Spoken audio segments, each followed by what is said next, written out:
Good afternoon and early evening, ladies and gentlemen. This is Lights Thunder Action, and we will be on right after, I don't know, a couple of these songs.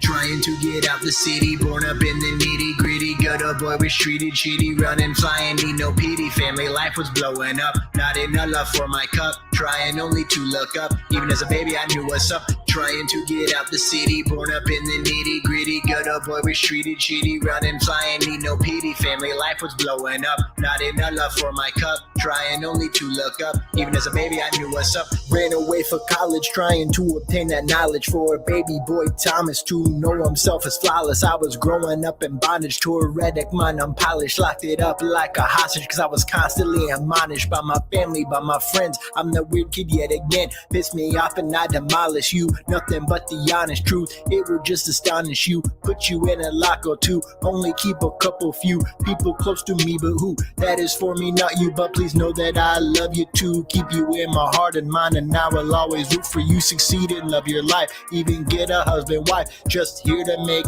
art for the soul, express my strife. But if I find a goddess, then I gotta be honest. I'll give her my entire heart, no need for being modest. All these thoughts driving through this town, it's honestly ironic. When I left at 18, said I'm never coming back, I promise. Trying to get out the city, born up in the nitty gritty. Ghetto boy was treated shitty, running, crying, need no pity. Moved on back, I'm stuck here now, hoping things and change, but wow. Post-storm leaders made a vow, then lie and steal and stay highbrow. Trying to get out the city, born up in the nitty gritty. Ghetto boy was treated shitty, running, crying, need no pity. Moved on back and stuck here now, hoping things and change, but wow. Post-storm leaders made a vow, then lie and steal and stay highbrow. Panama City politicians always clown. After Hurricane Michael, they left us all to drown. 5 million stole from FEMA, yeah, they thought they'd get a crown. Good old boy syndrome is the only party in this town. Kick them out of office, tear the entire system down. Charge $500 a month with wires, lay up on the fracking ground. No power, no phone, but we're paying for it anyway.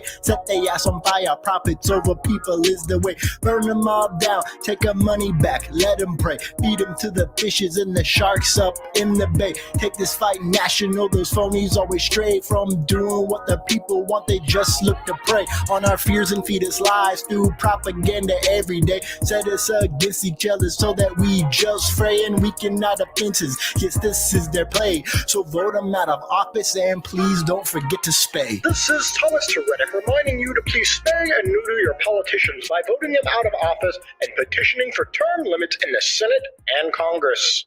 God bless America.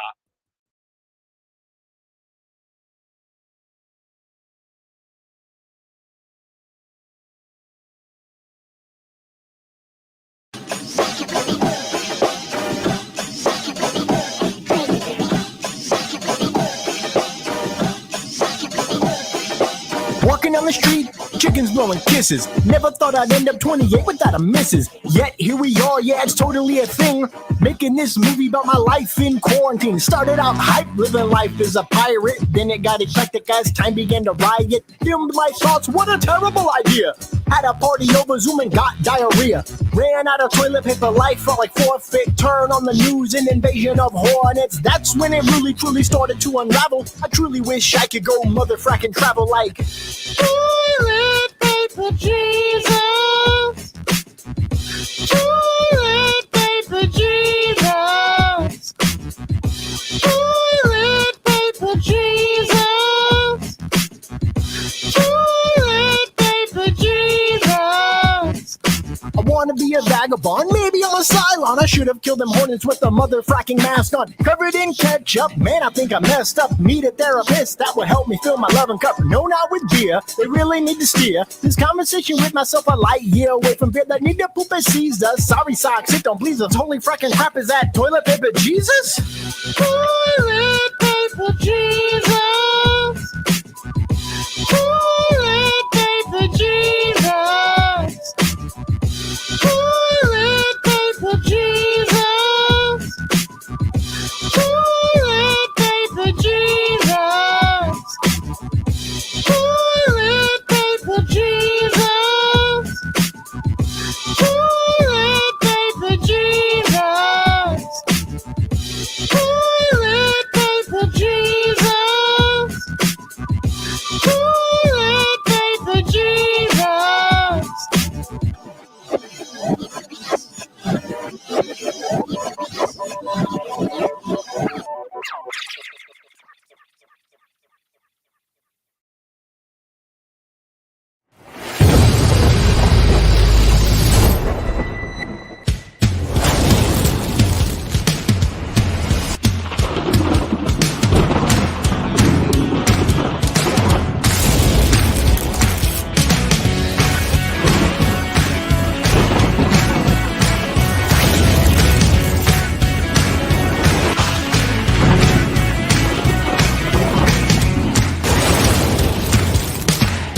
Good evening, ladies and gentlemen. Welcome to episode 45 of Lights, Thunder, Action, where every week we discuss all things DC, Marvel, Star Wars, and the latest happenings in the entertainment industry. I'm Thomas Carter Rochester, aka Thor, son of Dale. My name's David Thompson, and today we've got a loaded show for you guys. Of course, second half of the show, we're doing it all season. WandaVision preview for episode 7, / a bit of a recap for the episode 6 and just WandaVision as a whole, because the theories just keep stockpiling, and with every episode we get answers and we get a bevy of new questions. So we'll be getting into that. We'll be answering some questions, posing them to you. We'll be answering them all about WandaVision, preparing everyone for tomorrow or tonight. If you stay up late, if you're on the West Coast, it'll only be midnight. That's not too bad. For WandaVision, episode 7. Only 3 more episodes left of WandaVision, so it's wrapping up. That'll be happening in the second half of our episode today. But before then, we have some big news for you guys. Apparently, including the Rian Johnson Star Wars trilogy is apparently still on. Which is surprising. We'll get into that. We have a Justice League trailer to watch for the Snyder cut. Yes, we do. A full trailer that comes out next month. And finally, a new Marvel behind-the-scenes show has been announced. We're going to talk about that and what that could mean for the rest of the year. Thomas, before we get to any of the news or anything like that, how you doing, bud? I'm good, man. I have worked a lot in the last 6 days. I put in 30 hours from Monday 6 a.m. to last night at 7 p.m. Yeah, so that's inconceivable. Inconceivable. Well, it's very conceivable. Hey, listen, if it's inconceivable, I'm the king of being conceived. So, okay. And to that, I just have to say, this is where the fun begins. No, man. Crazy, or am I normally on the other side? Or am I normally on this side? No, you're on the right side, because I always look over here, and every time you're over there, I'm just staring out. It's like, hey, what's going on, Dor? Like, you're looking very Dory today. But I'm good, man. I'm exhausted, but also not exhausted. I've been working on music. I've been listening to books, podcasts, other music. I've been trying to create, like, I'm staying low key today. It's a little nipply in the house, so I'm bringing all the Star Wars in. But David, how are you, man? How's your you got like another new gig. You like 8 jobs. You're on my level now. Yeah. Technically now employed at 3 places. The new job is going well. That's pretty much all I'm going to say on that. Going well. Nothing new. It is new, but it's going well. Everything else is doing fine, honestly. This week's going by fast because of the new job and just life in general. Like, I'm surprised. Like, honestly, today, Thursday, our show snuck up on me. The fact that WandaVision is tomorrow snuck up on me. For some reason, this week's gone by very fast. Feels like I just watched episode 6. Me too. Yeah, so that's good, though, because it feels kind of fresh in my brain.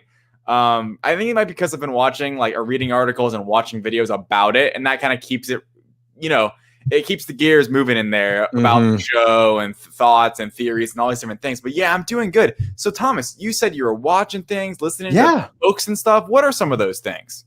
So I, like every damn week, have been watching NFL Live religiously. Baby, it's the off season. It's my time to shine. It is organized chaos. Yeah. And, we're going to take a sports section. David, how you feeling about Carson Wentz? Yeah. So you guys maybe don't know sports, but my favorite team just traded for a new quarterback, Carson Wentz. I feel good about it. I think the trade was fair. I think we didn't overpay. If we had overpaid, I would be very upset. It's a calculated risk is really what it is. I trust Frank Reich, our coach. I really trust Chris Ballard, our GM. And I think even if it doesn't work out, it's not the end of the world for us. But if it does work out, it could mean big things. And what I'm more excited about, knowing this was the move we were going to make, considering it is a risk. He's on contract until 2024. It's not a cheap contract. I saw a really good tweet sent out. It was like, Carson Wentz played objectively bad last year. And they know that. We know that. It is what it is. Like, his stats weren't good. He looked bad. But if he can turn it around, if he can bounce back, and the hope is he's reunited with Frank Reich, who was the offensive coordinator for the Eagles when he had such a great season before blowing out his knee. If he can get back into the system, back with Frank Reich, maybe he can figure it out. We have a lot of good young weapons, great offensive line. So the Colts are a really good spot for a quarterback to come into. I mean, even Rivers' stats were better than they were in 2019 with the Chargers. I think Phil Rivers just needed to retire. He just he's not Tom Brady. He's not Father Time finally caught up with him like any other human being outside of Tom Brady. So that is what it is. But that was a hot take, bro. I'm just going to be real. I will say I'm excited about this movement because it gets me more excited about the rest of the offseason when it comes to free agency and the draft. I think that means this move, I think everyone's expecting it, at least in like the Colts community, us to be aggressive. But this move really shows that we are a win now team. We're looking to compete for a Super Bowl right now. That's always been our owner, Jim Irsay's mindset forever since I have been alive. Just win all the time. Yeah, exactly. Just we do not reboot. We don't tank. We try to win. We try to be competitive, and it can be good and bad in some ways.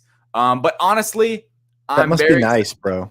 I mean, the Cowboys are I think the Cowboys have a very similar mindset. I think the Cowboys have just had not as good luck with quarterbacks. I mean, the Colts have been blessed for the last 20 years, outside of the last 5 years, with Peyton Manning and Andrew Luck.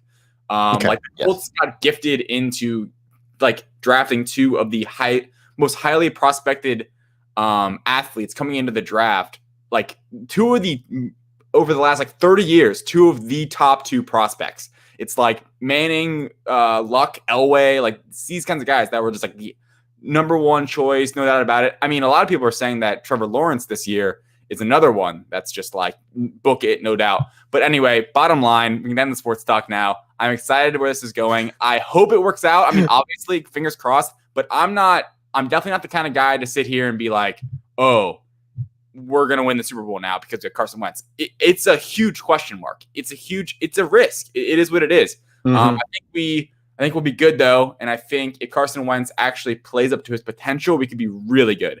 But I think this move I don't think this move is a step back from Rivers in any way. I think even if Wentz isn't that great, I don't think Rivers, like what he did, I think it'd be similar. I hope it's better than Rivers, just because really what Phil was, his brain was working faster than his body most of the time, which was fine. But honestly, Wentz is probably going to be handing the ball off to Jonathan Taylor most of the time, which I'm happy about. And our defense wins us a lot of games, at least they did last year. So anyway, very exciting NFL talk over. But thank you for opening. NFL not over. Dak is always still better than Carson Wentz. I said it. I've been saying it for years. Come at me, bro. Anyways, now sports talk over. Suck it, Eagles fans. You don't even like him anymore. He was always not as good as Dak. Well, it's funny. Hold on. I don't want to talk about the fact we haven't paid Dak. Please don't. Let's not go there. No. I was just going to open up sports for one more second. I've always been, last year especially, was like, oh, like Dak's way better. Like I didn't even like Wentz, trash talking Wentz. And now I have to do this whole like reconfiguration to my mindset and my brain because now Wentz is my quarterback and now he's my guy. So that's why I'm very hesitant to be like, yeah, like this is the best trade ever. We're going to win it all. Like I'm very hesitant. I'm excited to see what we do off season. I think we have a lot more aggressive moves that we can make in free agency and maybe even in the draft. And in Ballard, we trust. End of NFL topic.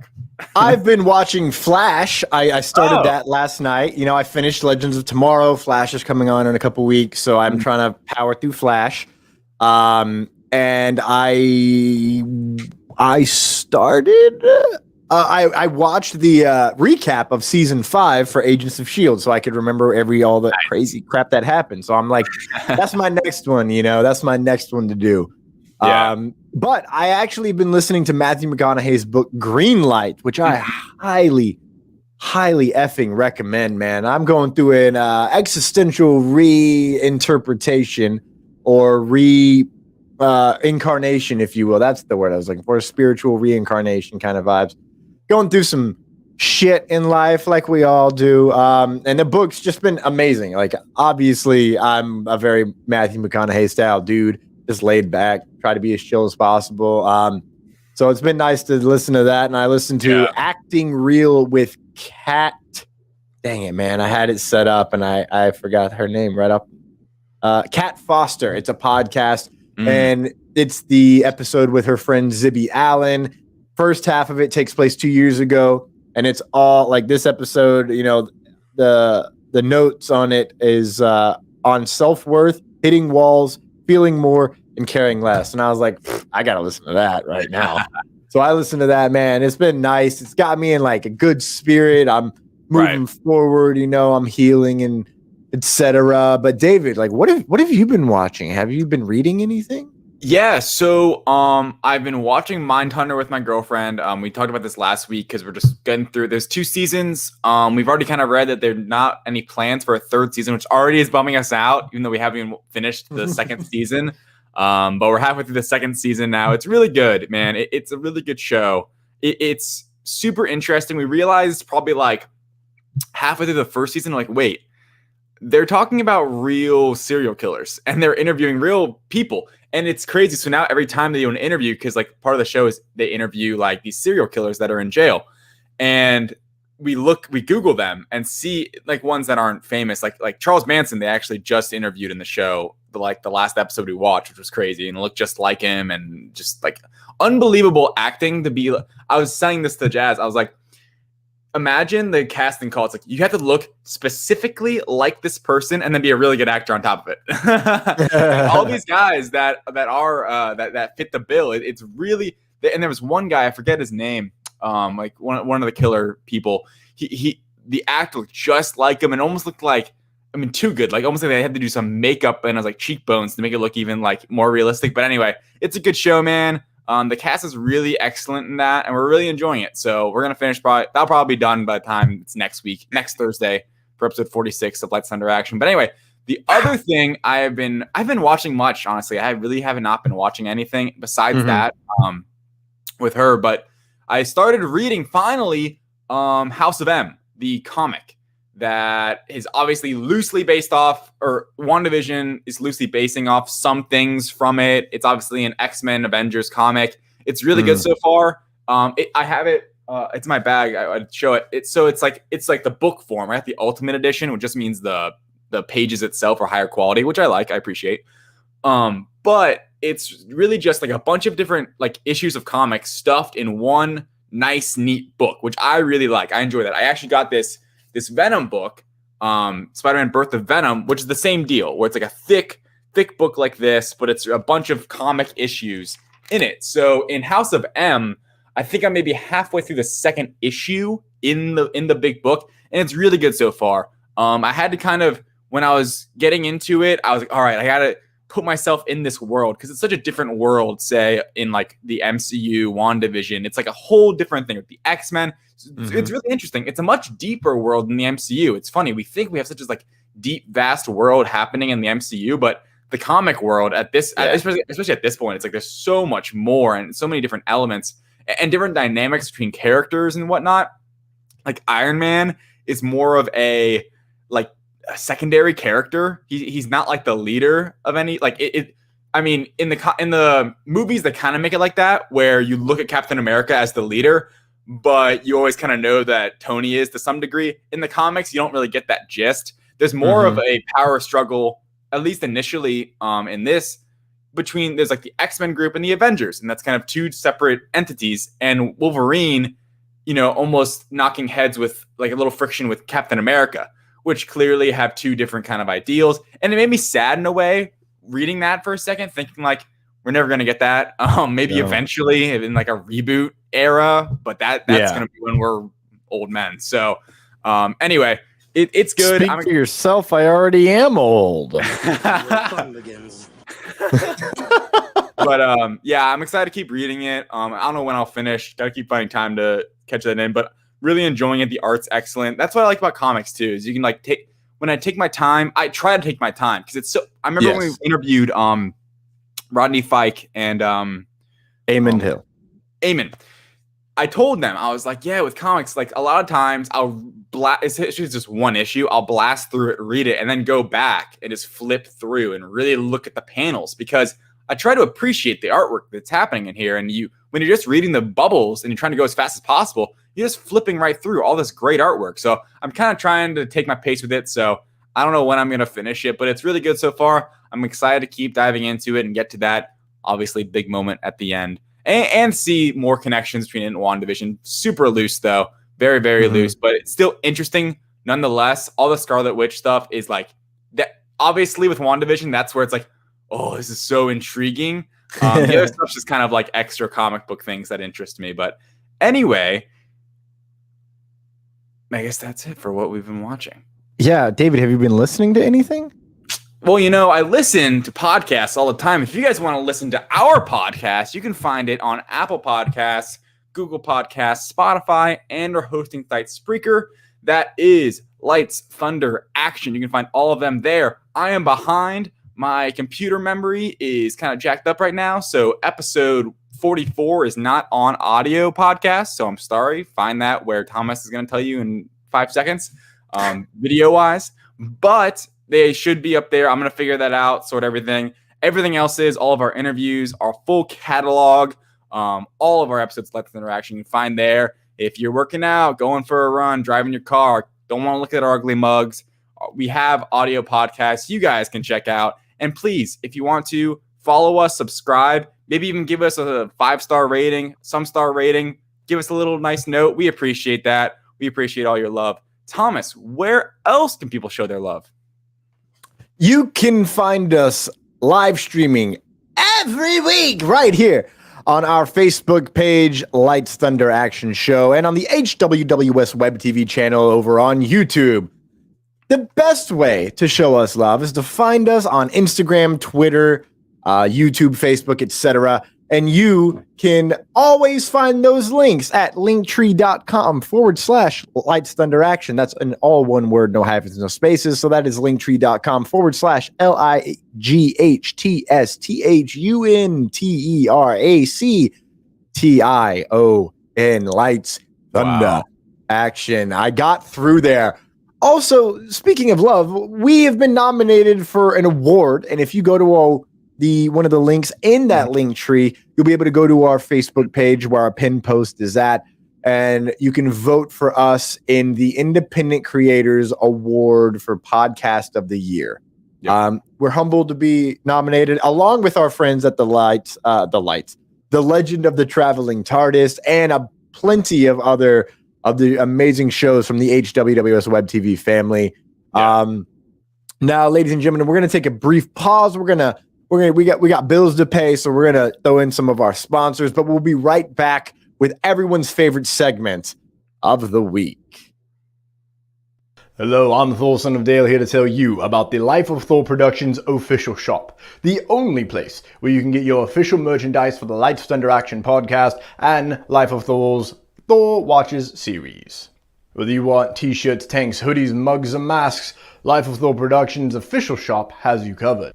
If you happen to recognize there's an item that you would like to buy that is not in the official shop, head over to the Lights, Thunder, Action podcast or Life of Thor and request that item, because if you want it, we'll sell it. Just head to lotproductions.threadless.com/collections to get the item that calls out to you via the Force. Again, that is lotproductions.threadless.com/collections. Thank you, and have a Thortastic day. The Listener is a series revolving around Adistan, a Native American soldier loosely based on Leslie Tebow, a Native American vet who fought and dealt with horrifying circumstances. Addy, for short, inherits the abilities of the Listener when his father dies, allowing him to see the dead as well as other supernatural beings. We pepper supernatural horror into the narrative of our story, a modern take on old myths, stories, religion, and campfire tales. One of our biggest strengths is what sets us apart, the fact that our stories are buried in long-forgotten truths. We're not writing superhero stories, we're depicting tales for a new generation. The Listener, When Winds Weep, by Dustin Brunel, on Kickstarter right now.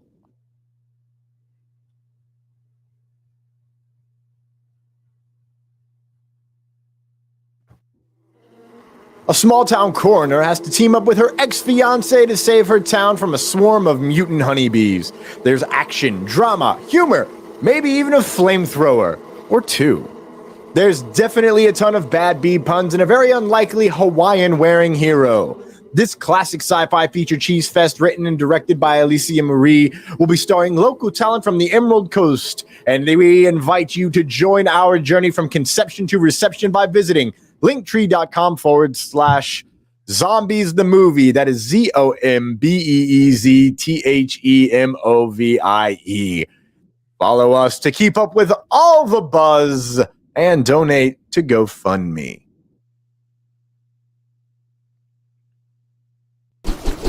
What the news? All right, ladies and gentlemen, we got some thunder news for you guys today. We only got 3 pieces of thunder news. They are thunderous indeed. We are going to begin with the full trailer for Zack Snyder's Justice League. People, I don't know if you were one of those that was hashtag release the Snyder Cut for years and just clamoring at the doors of Warner Bros. I personally wasn't. But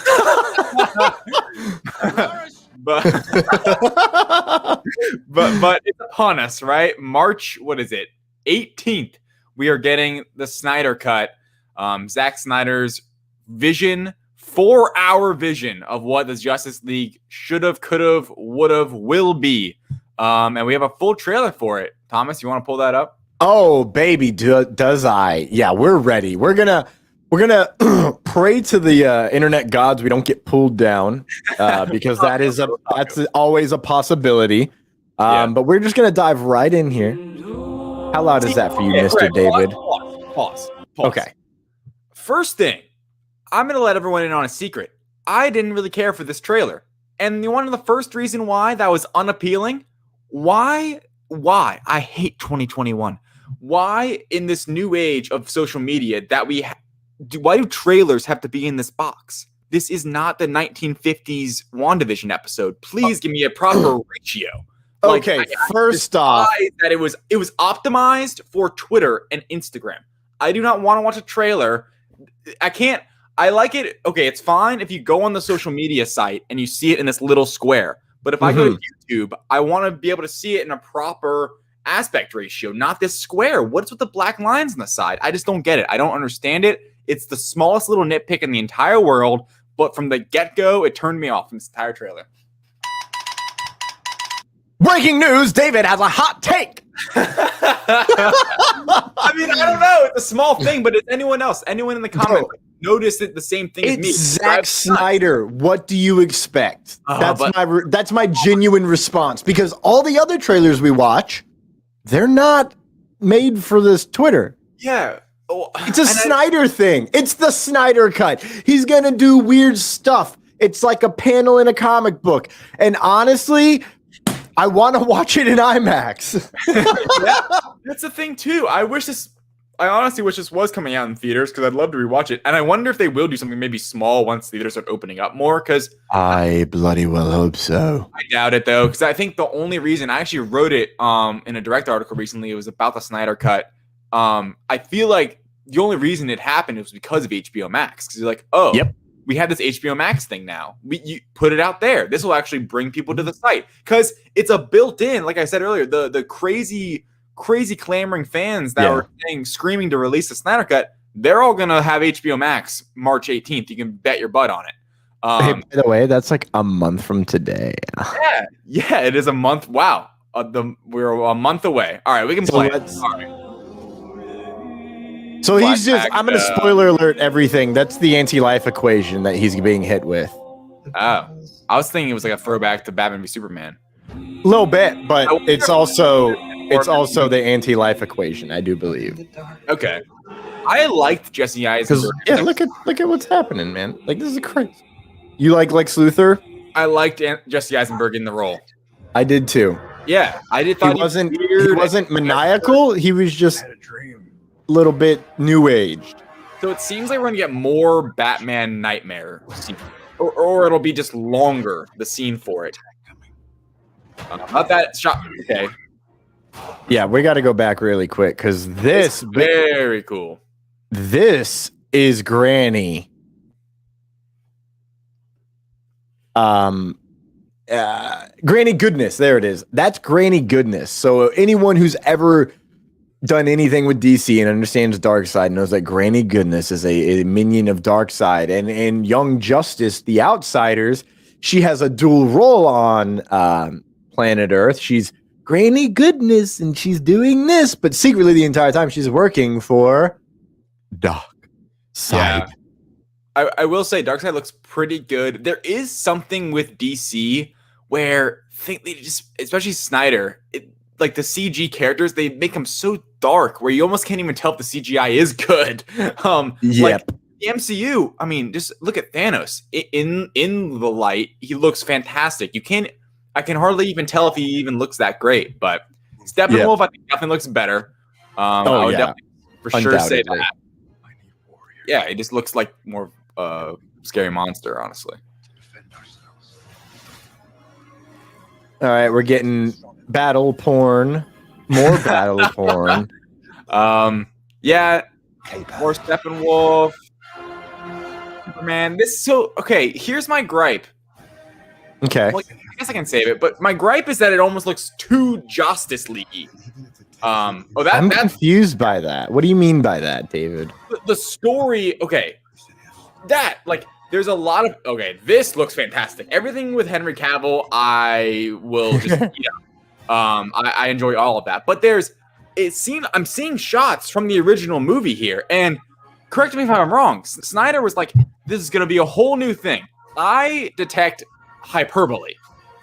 Because this movie seems almost like a remix of the original after watching this.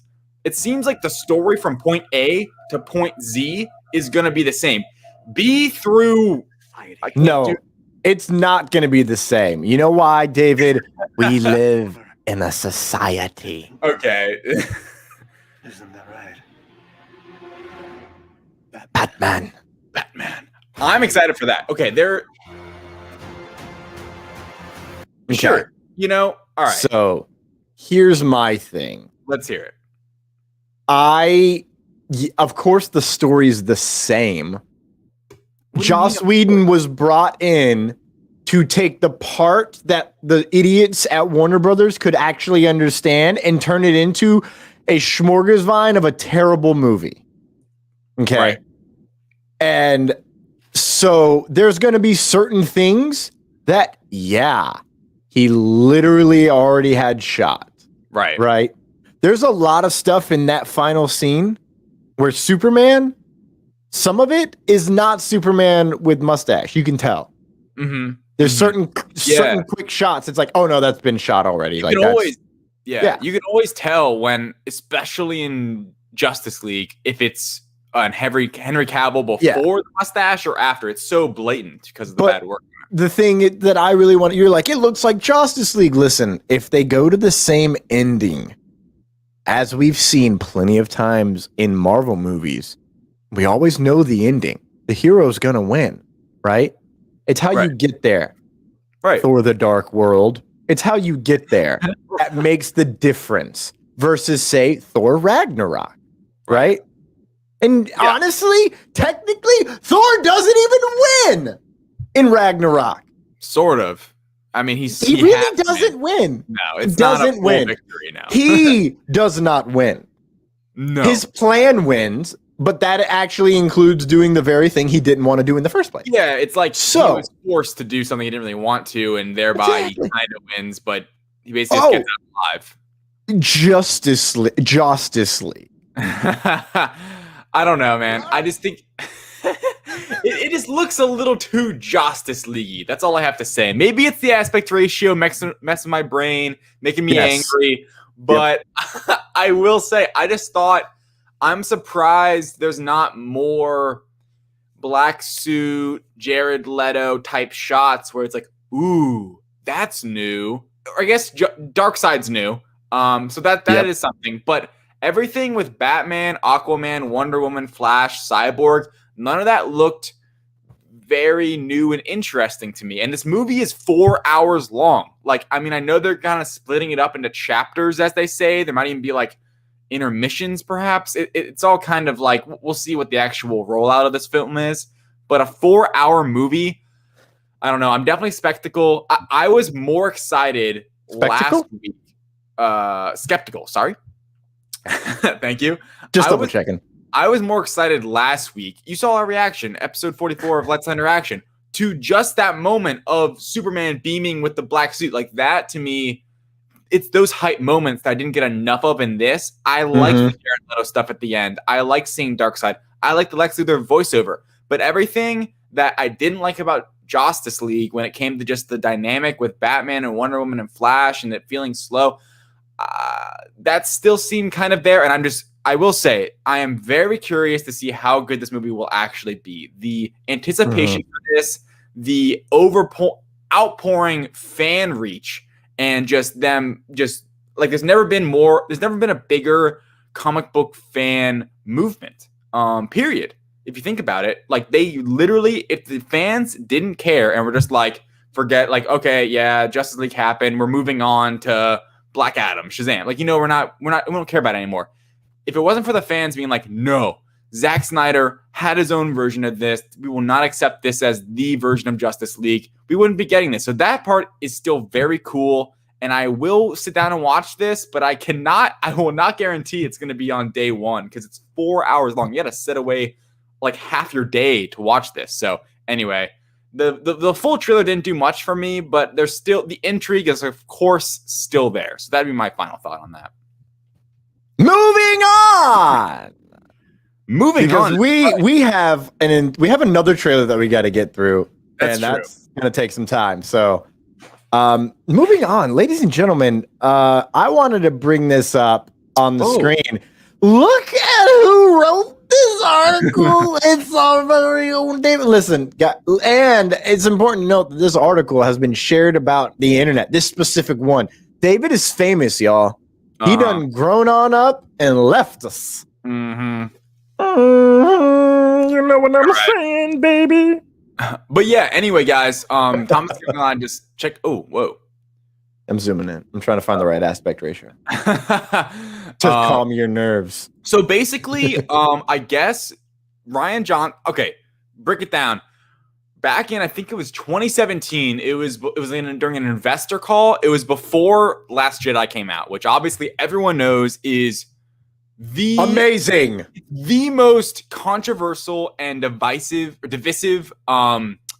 Star Wars film of all time. I mean, people love it. People hate it. Lack of faith disturbing. I am probably one of the most middle ground people on Last Jedi that I even know. I mean, I know people that love it. I know people that hate it. I know a lot of people that hate it. But anyway, it had a lot of controversy.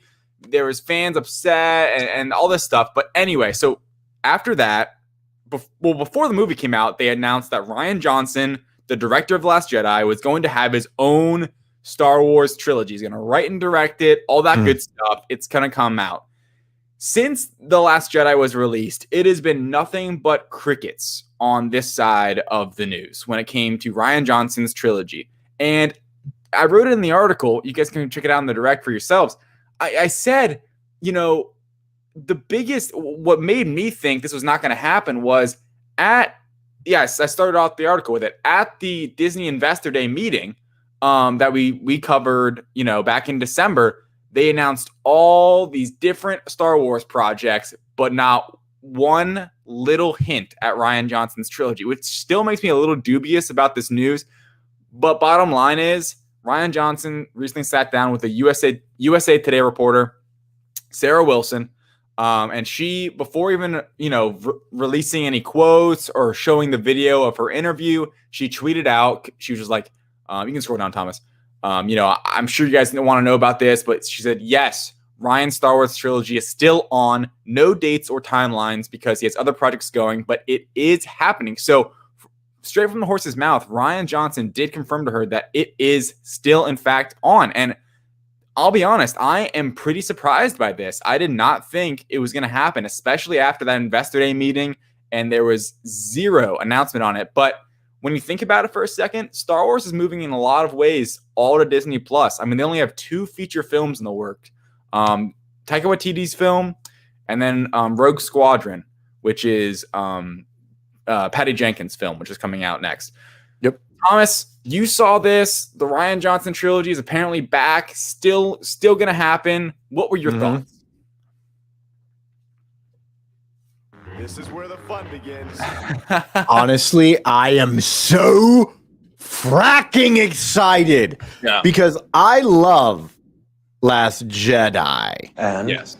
I don't understand why people hate that movie. and I think that Rian Johnson did exactly what he was supposed to do with that movie. and I think Disney should have had a better plan. and That is all.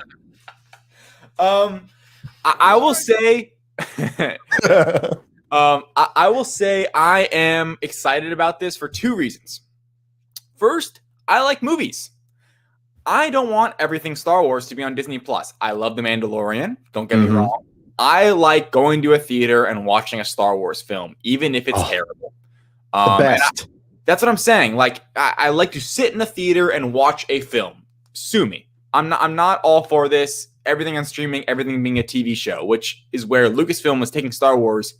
80% of their projects coming out is going to be on Disney Plus.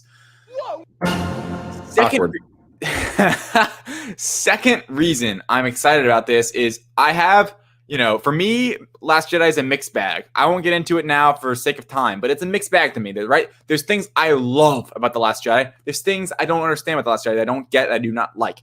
But Knives Out, a directed film by Rian Johnson, is a fantastic film.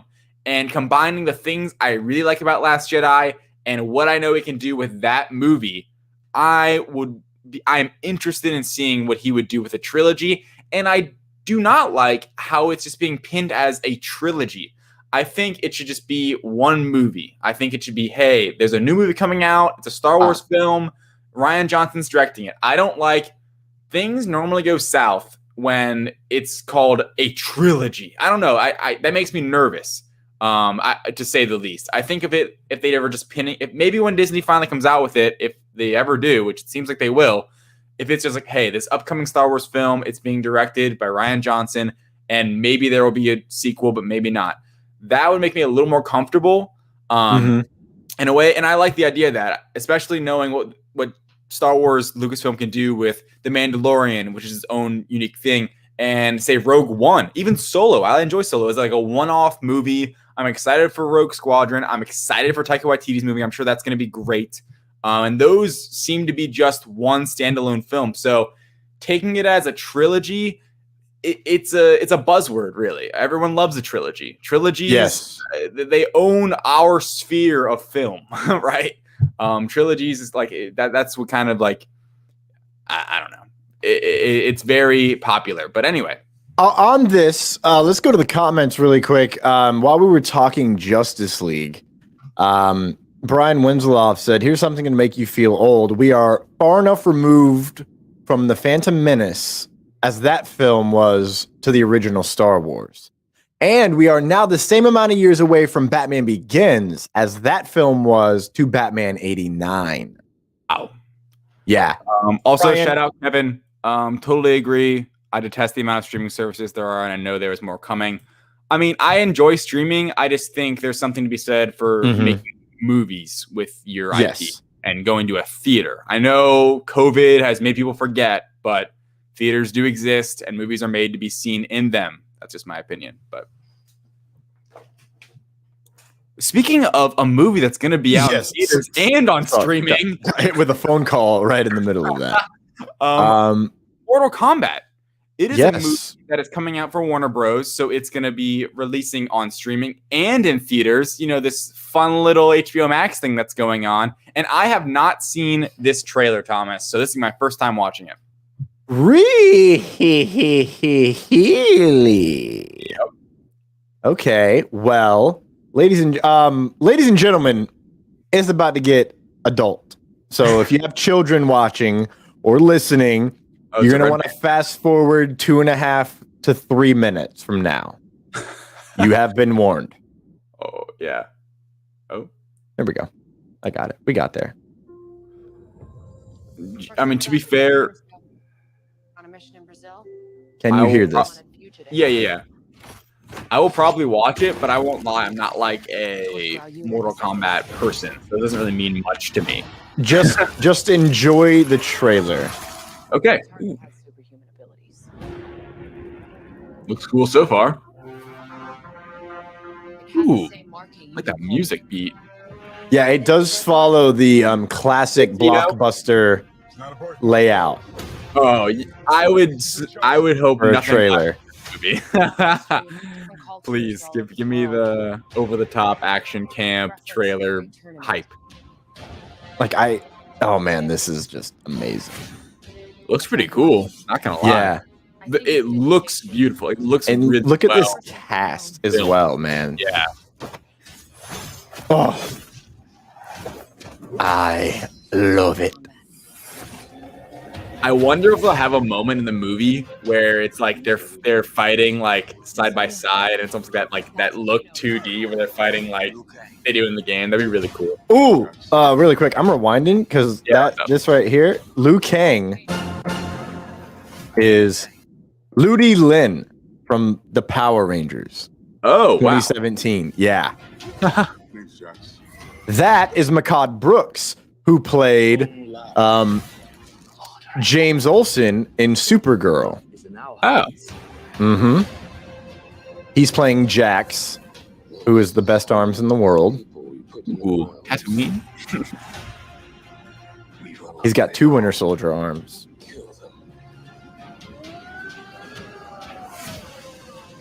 I mean, it doesn't look bad by any means.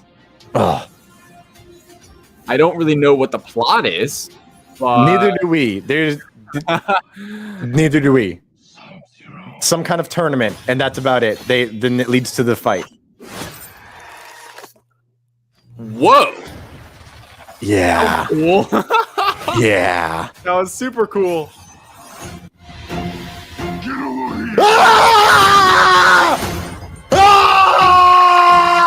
Isn't that what he says during his life? He said it. Finish Yes! them. Yeah, that's sick. Kinda wins. You fucking beauty. Okay, I could see where someone who like digs Mortal Kombat would really find that hype. Literally, I was like, okay, this looks amazing. This looks good. I'm in. This is a dope ass trailer. Let's go. And then he said, get over here. And I didn't even realize the first time I watched it that they said, finish them, because I was yelling. Ah! Listen, right. I played Mortal Kombat as a kid. All right. It wasn't my go-to. It wasn't my favorite, but I played it because it was the 90s, baby. It's what you did. You ruined friendships on Mortal Kombat and Mario Kart. Well, I didn't have Mario Kart, so I ruined friendships with Mortal Kombat and Madden. I was more the Mario Kart kid. I love Mario Kart. So like, most of what I know about Mortal Kombat is because I watched those movies in the 90s that came out, which were a 90s movie, but still fun, like good action, great choreography, and that's what Mortal Kombat's about. This movie has just enough of a plot for me to love it already, just from the trailer. As long as they don't make drastic, horrible decisions along the way in the plot, I know I'm going to enjoy this movie. Yeah, because it's a popcorn bloodfest. Yeah, exactly right. My only point on this, I don't know much about Mortal Kombat. I played it a few times with my friends, like in high school. Fine. I'm not into those style games, the fighting games. That's not my thing. Is what it is. You know, I like video games. That's not my thing. But more power to anyone who does. I appreciate those kinds of games. But this film, I say it to my buddy Kevin all the time. I think he's still in the comments. Like, this is a turn off the brain popcorn flick. Just sit back. When did it come out? I do not want to watch this on HBO Max. I can tell you that right now. I will not watch it on April HBO 16th, I believe, was that date. Let me rewind. Yeah, you can go back. Yes, So- April 16th. Okay, cool. So it's going to be after Kong vs. Godzilla, another popcorn, turn off your brain flick that I will not see on HBO Max. I love how these Warner Bros. movies that are coming out in HBO Max are the ones that should be seen in theaters. Who wants to sit down and watch Mortal Kombat when you could be distracted by something else? I want to sit down and watch this. I want to hear the crazy loud sounds, all the the fighting and all this. Eat popcorn, just relax, sit and be encompassed in it. If I sat here and watched it on my TV, I'd look at my phone. I'd go on text Twitter. your ass. I will say though, I'm interested by it. I'm glad they didn't show any of the plot because I'm sure the plot is minimal. It'll just be a lot of fighting and hype. And it seems like if they get the fighting choreography right, this could be a successful franchise. And I think it could be a fun film to go see. So our comments exploded during that, man. Everybody was pretty hype. Let's see. My mom would get mad when I played Mortal Kombat, but let me watch Pulp Fiction when I was 10. Honestly, same. They were very upset that I was playing Grand Theft Auto at 13, but they let me watch Blade when I was 7. So yeah, clearly the logic is there. There's almost something, I feel like there might be some logic with like actually interacting and doing it yourself and just sitting back and watching. I don't know. That's just Here, let me tell you what it was. In the 90s, there was this thing called propaganda that was like, oh, it's gonna turn your child into a mass killer. No, bad parenting and listening to people and saying, oh, it was a crazy guy with a gun and distinguishing it as all it's a mental health problem. That's why people grow on to be mass killers. Not because of playing video games, but because of society. We're back at it. We live in a society.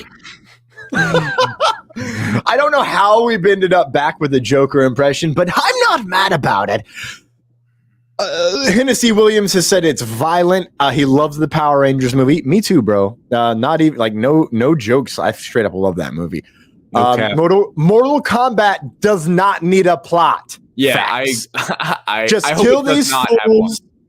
Just kill these fools, quote unquote. Get over here.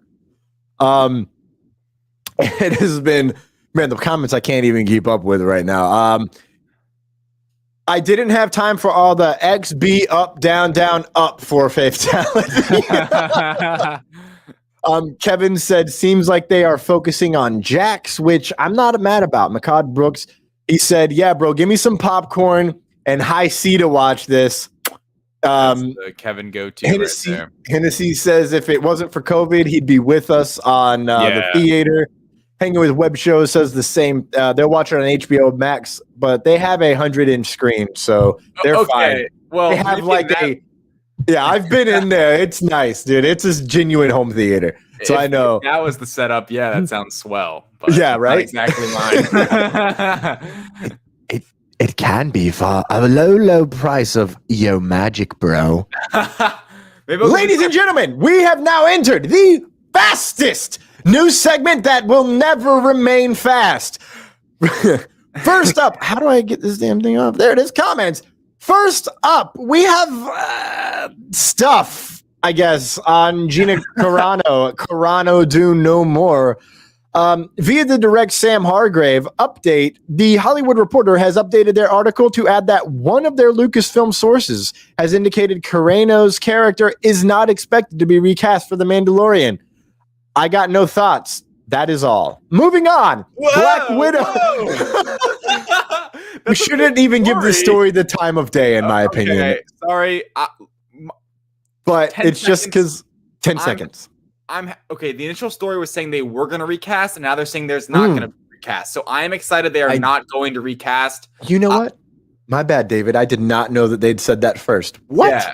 So exactly the report. That's why there was an update. So apparently, like the Hollywood Reporter was reporting that they were going to be recasting, and then later amended it and said no, they are not recasting. Sources say they're not recasting. So interesting, what's happening. We'll see how it final result is. I hope they do not recast. That character could be replaced. That is all. It's a big galaxy. Make a new character. Exactly. Also, she shot a guy in the face. He may or may not have deserved it. I find your lack of faith disturbing. My bad, Vader. My bad. Moving on. Black Widow on the Disney Plus. I don't think that's... Oh, that's what it was. Hope for Black Widow's Disney release. Detective Chinatown 3. Oh, this comes from David. I should have known this. Like, I read this article 5 times and I put it in the show notes. Idiot. Detective Chinatown 3 has earned $397 million at the opening box office in China, Deadline reports. This incredible performance beats the record for the highest opening weekend performance ever in a single market, previously held by North America's $357 million weekend for Avengers Endgame. The opening weekend also set the record for the largest IMAX opening ever in China, bringing in 23.5 million doll hairs. My brief thoughts: do we think Black Widow will make anywhere close to 300 million in China? Okay. Maybe. I don't know. And I don't know if it matters, but I know that these numbers may be a sign of hope for studios all around in American studios, because if you can put out, and it's important to note, I said it in the article as well, you guys can go check it out, that, you know, China is a huge market. In 2020, it took over as the #1 market in the world. I mean, in 2020, that's a whole different, you know, US, there basically was none, but it did take over as the #1 market for movies in the world.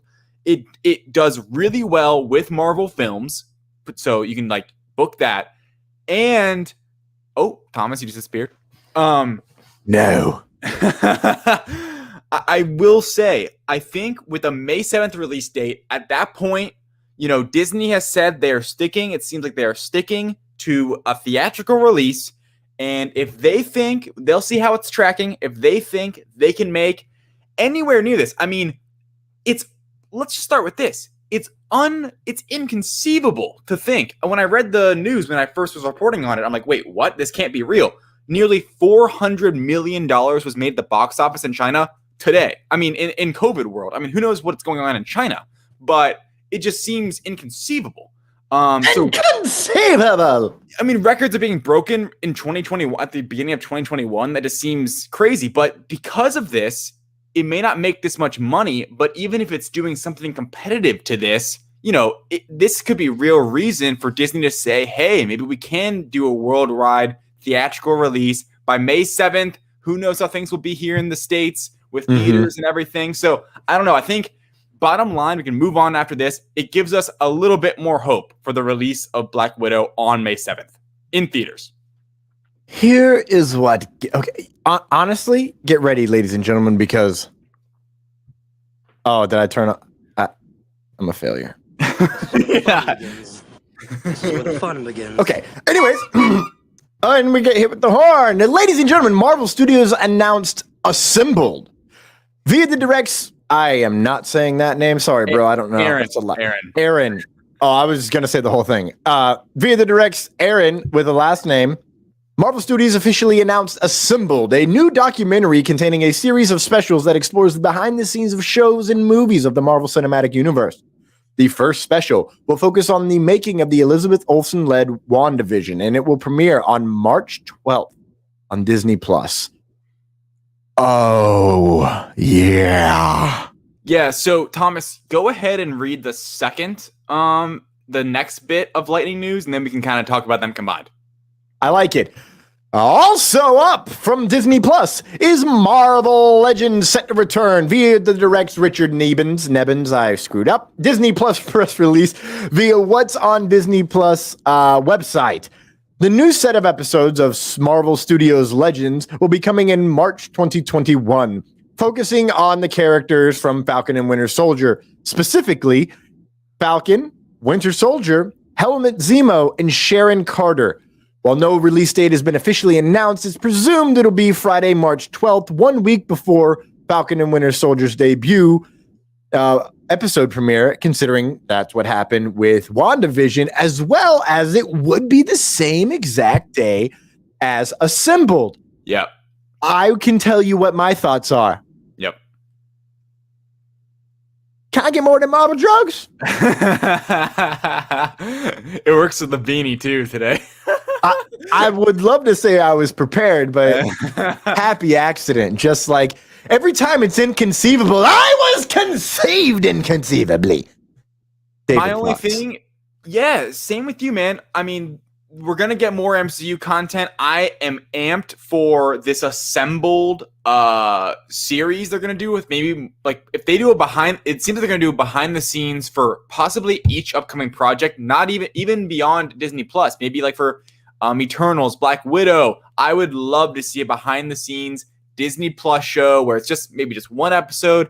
And especially for WandaVision, I think a behind the scenes would be so interesting with all the with sitcoms and all this stuff. So I'm loving it. I am excited that we're going to keep getting Marvel, like little supplemental things like this will really make fans happy, and just clap it up for Disney Marvel Studios, because this is really they're just feeding the fans at this point. They don't have to do this. We'd still watch Falcon Winter Soldier, but at this point, you're just helping us out, making us happy. So I appreciate that, Marvel Studios. I appreciate that.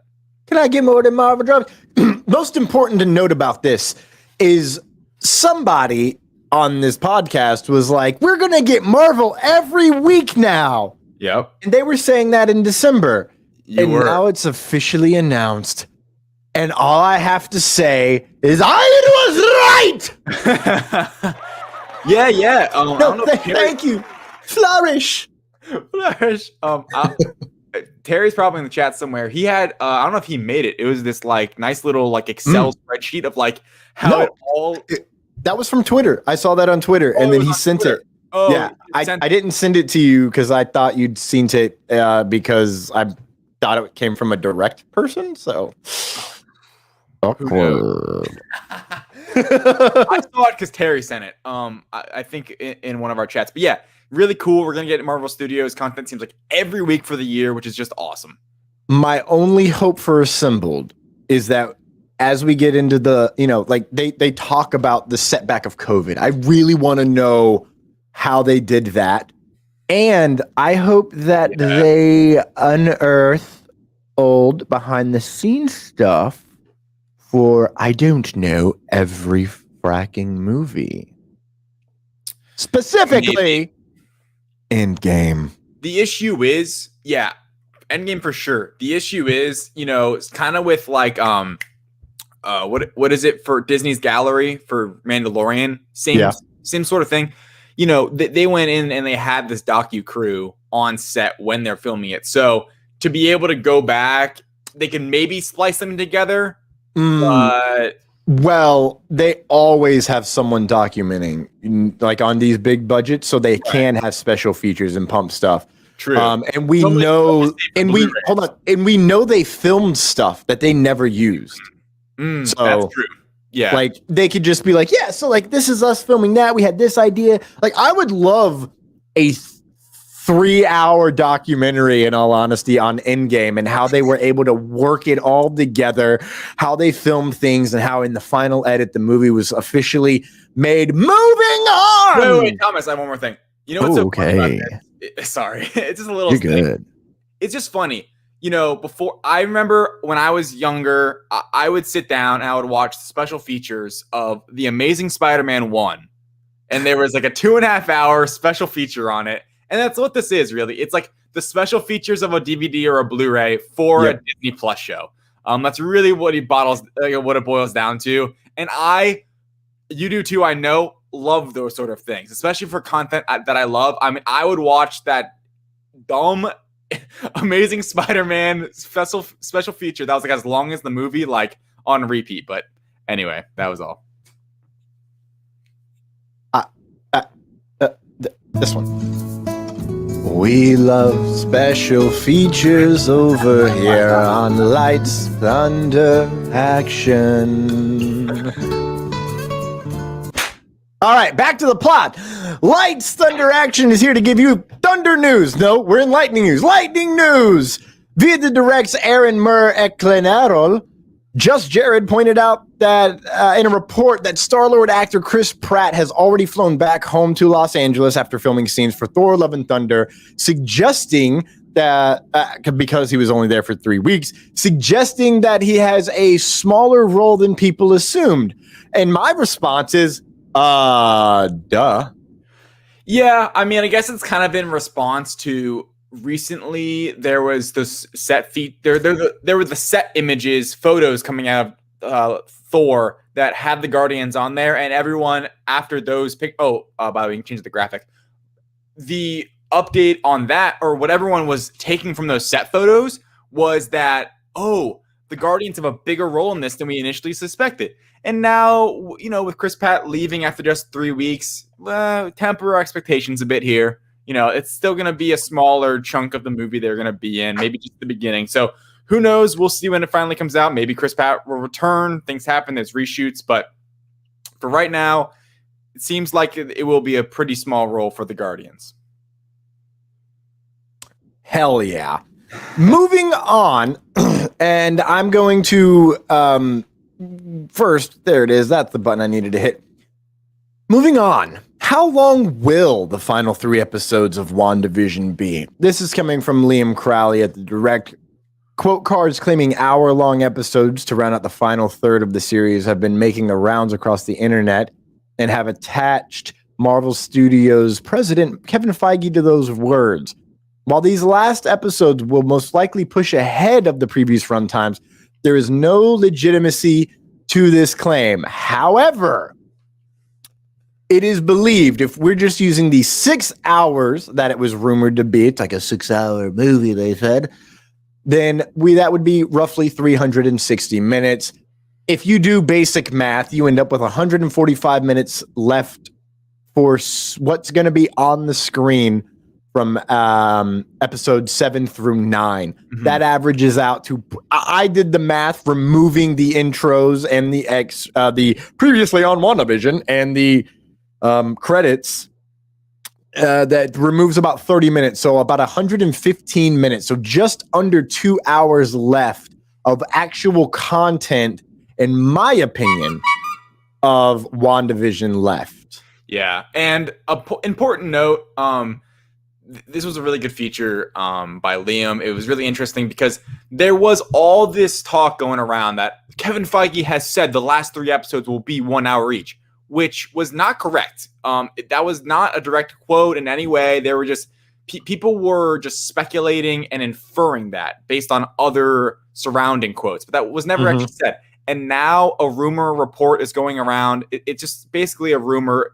that reportedly episode 7 will be 38 minutes long as well, similar to episode 6, which it's crazy. Oh my gosh, Pierre wrote it for the Direct, and people in the replies to the Twitter post were just being toxic. These Marvel fans just saying like, "Oh my gosh, we've been lied to," blah blah blah. And it's kind of funny that the only someone said it. The only critique that fans can have for WandaVision at this point is they're not getting enough of it, which is like all right, the best complaint ever. We want more. Hold on. More! Exactly. And I mean, it is what it is. Honestly, I'm not really with the speculation for how long the last episodes are going to be. Like, I'll take it as it is. I say I'm not going to be with the speculation, but I'm going to speculate here for a second. I would think that because I think that episode 7 is the last traditional sitcom-y like story, that episodes 8 and 9 may be a bit extended. But I would still say temper your expectations. I don't think we're going to get I don't think one episode will be an hour or more long. I could be wrong. But I could see it still all being sub 60 minutes. Because this is, I mean, come on, guys. This is still going to be the longest individual piece of Marvel content we've ever gotten in the MCU. So, I mean, we're still getting a lot here, minutes-wise, and just like by pure length. So I would temper expectations. You know, people throwing out, it's 6 hours. Stuff gets thrown on the cutting board and on the cutting room floor. So I don't know. I would not hold your breath for even if it's episodes 8 and 9 being 1 hour. I would not bet on that. Yeah, I mean, look at it like this: 145 divided by 3 is like 48 minutes. Yeah. Exactly. And then you remove the 8 minutes of credits and the 2 to 3 minutes of previously on, and then you're left with, what is that? 37 minutes a pop. Yeah, and even if you factor in that episode 7 would be 38, that's a little more for 8 and 9, and that's what I'm saying. Maybe 8 and 9 is like, 45 each, something like that. And I think that's fine. I mean, think about that. If just 7 or 8 and 9 is an hour and a half combined, I think that's a win. And I think that could be a really, really intriguing story in those final 2 episodes. I agree. Because, I mean, look at the longest episode we've had so far really quick. Yeah. Episode 5, and it is the one episode that bounced back and forth the most between WandaVision and reality. Yeah. So I think, we're going to have a more traditional sitcom situation here where I think, spoiler alert, for later on in our fan theory section, we get some answers. Mm-hmm. Well, we get answers that give us more questions, naturally. But then after that, it's going to be inside WandaVision and outside, and it's because of, well, the war. But we got to pay some bills, so we will be right back, ladies and gentlemen. JBauerArt has the graphic design skills you need to develop your next logo and at an affordable price. But he's not just a one-trick pony. Follow JBauerArt on social media to interact during live paintings and see all of his previous artwork, which you can buy exclusively at JBauerArtShop.com. Not only is he an artist, this beautiful son of a blue brings you the Back Talk with Bauer podcast every week with unique guests, and every month he hosts a special Back Talk with Friends episode that can only be described as chaotic and hilarious. Need a video intro or commercial? JBauerArt has you covered. For all of this and more, follow JBauerArt on social media. That's JBauerArt. Check out JBauerArt.com for a full portfolio and JBauerArtShop.com to buy that special painting for you and your loved ones. Inked Marketing provides solutions, marketing and design, Kickstarters, branding, audience building, and comic shop platform. Why do some of the greats in the comic book industry turn to Ink when they want a successful Kickstarter campaign? Well, because of our devotion to their success by offering marketing solutions that exceeded their expectations and Kickstarter funding goal. Inked Marketing will help you develop your market placement. Visit inked.marketing on your web browser.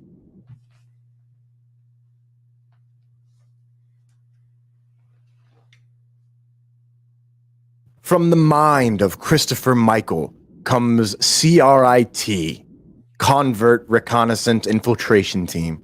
When he decided to create CRIT, he used a resource that he knew well, Dungeons and Dragons, and developed the story organically through the actions of players by recording the game sessions, and turns the story into the comic you can read. With over 100 pages of action content and explosive fun, CRIT is a superhero journey of discovery. 4 action-packed, fun-filled books in a single package. A superhero story where Mission Impossible meets Beverly Hills Cop vibe. That's CRIT by Christopher Michael, starting on Kickstarter February 24th.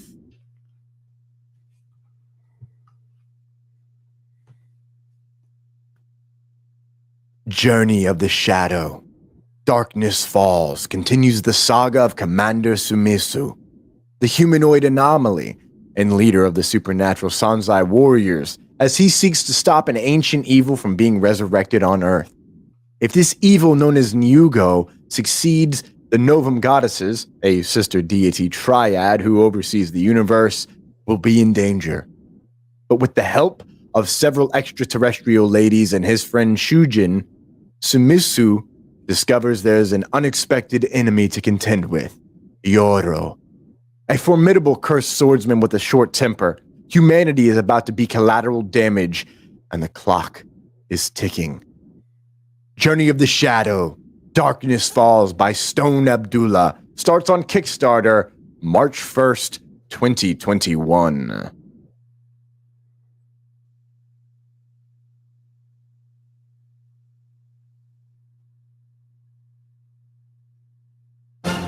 And we're back!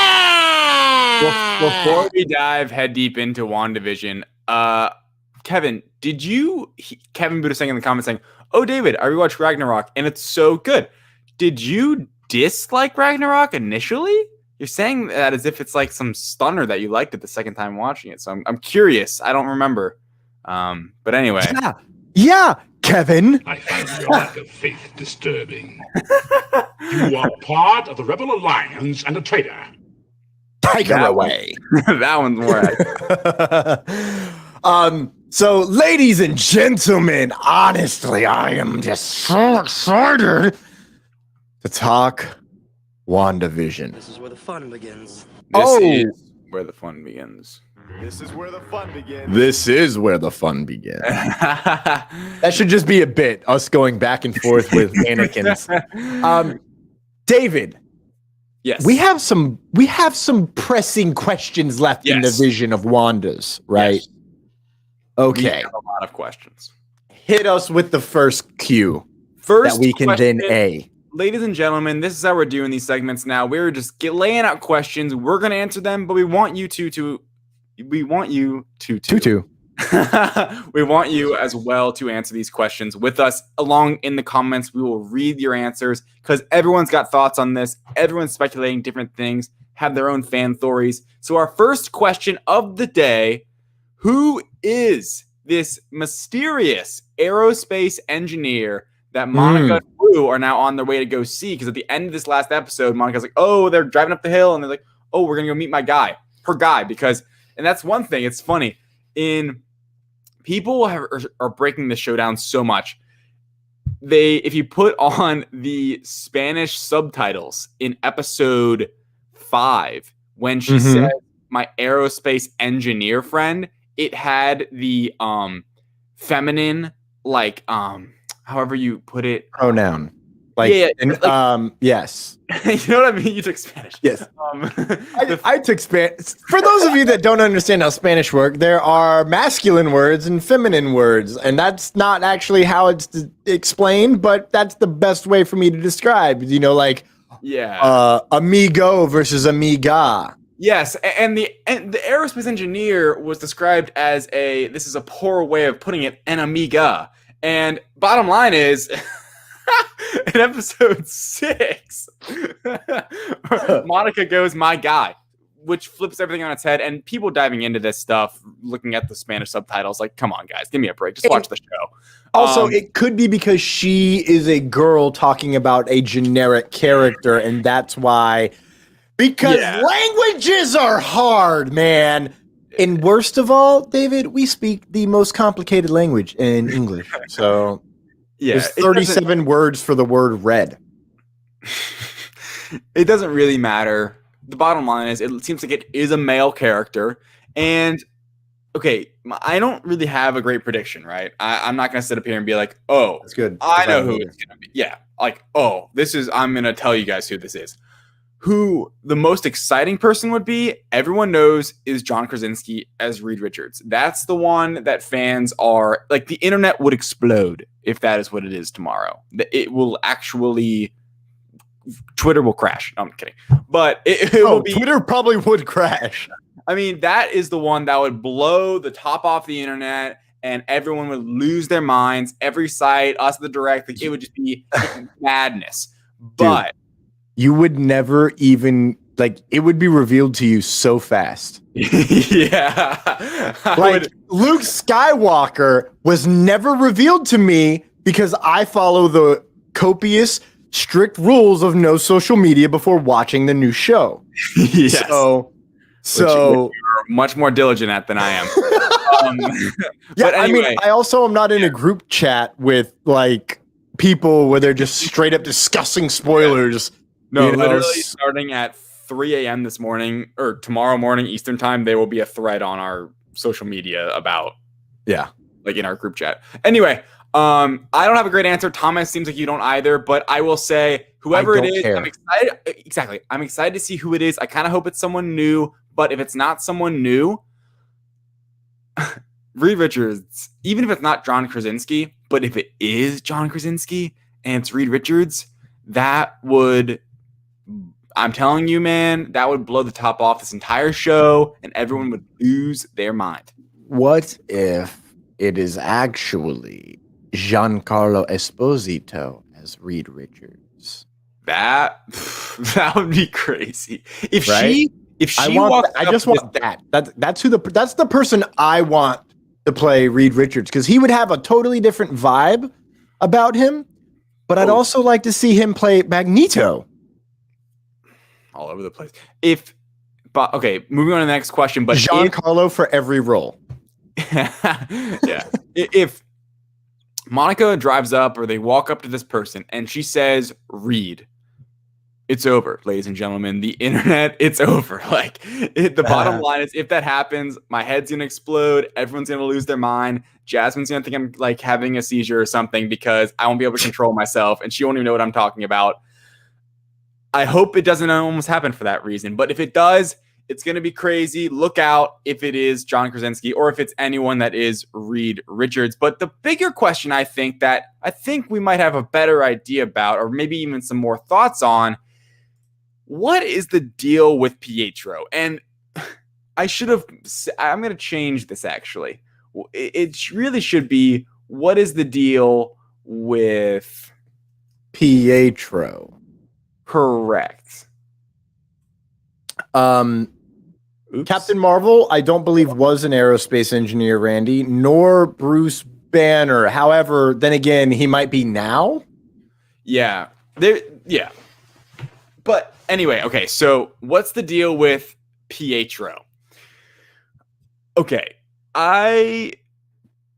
this is my one and only thought on this, and it's based off solely what we saw in episode 6. Mm-hmm. I am on the full entire bandwagon that this Pietro is evil in some way. Yes. I'm not going to sit here and say it's Mephisto or Nightmare because I don't know. And at this point, the Mephisto theories have gotten so out of hand. Like, everyone is Mephisto. It's gotten to that point because we're 7 or 6, going to be 7 episodes in this thing. And since episode 1, people have been speculating who Mephisto is. So maybe it's Mephisto. I don't want to say it specifically because I just don't know, right? And everyone has a Mephisto theory. I do think he is not there. Like, something is guiding him. There is something there. Maybe he's just a pawn. But I will say this. Brandon Davis pointed something out on Twitter that I fully agree with. If they do not specifically give us an answer as to why he looks like why they cast Evan Peters, why does he look like Peter from X-Men, Quicksilver? Why is he the Quicksilver from X-Men? Why does he look like that?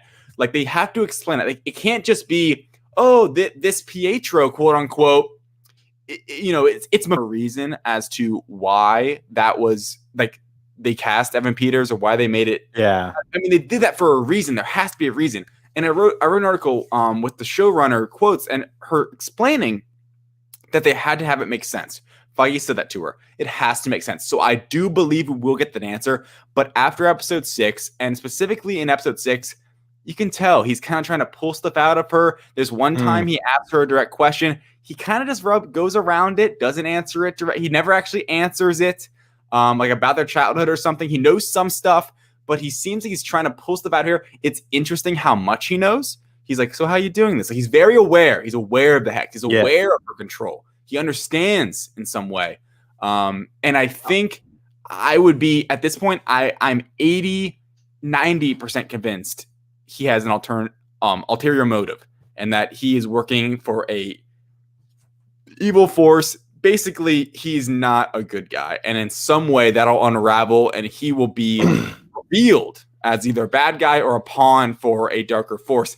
Who knows? I mean, I love the idea. I find your lack of faith disturbing. I'm sorry. I was fixing our show notes. But you're good. I mean, I find some stuff. I find the best theories about WandaVision that I think I would enjoy the most. Maybe not. We'll see. I trust the show.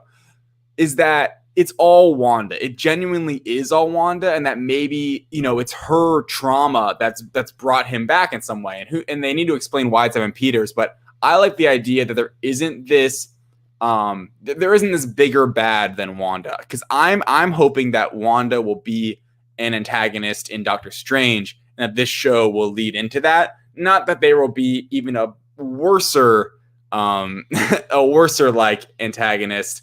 I'm kind of just hoping that it is all Wanda, like Monica said, what was in episode 4. That's kind of what I'm hoping for, because it's late in the game to introduce a whole new character. So I'm really hoping that in some way it is all Wanda after all. But Thomas, I went on and on. What's the deal with Pietro? He's the string puller.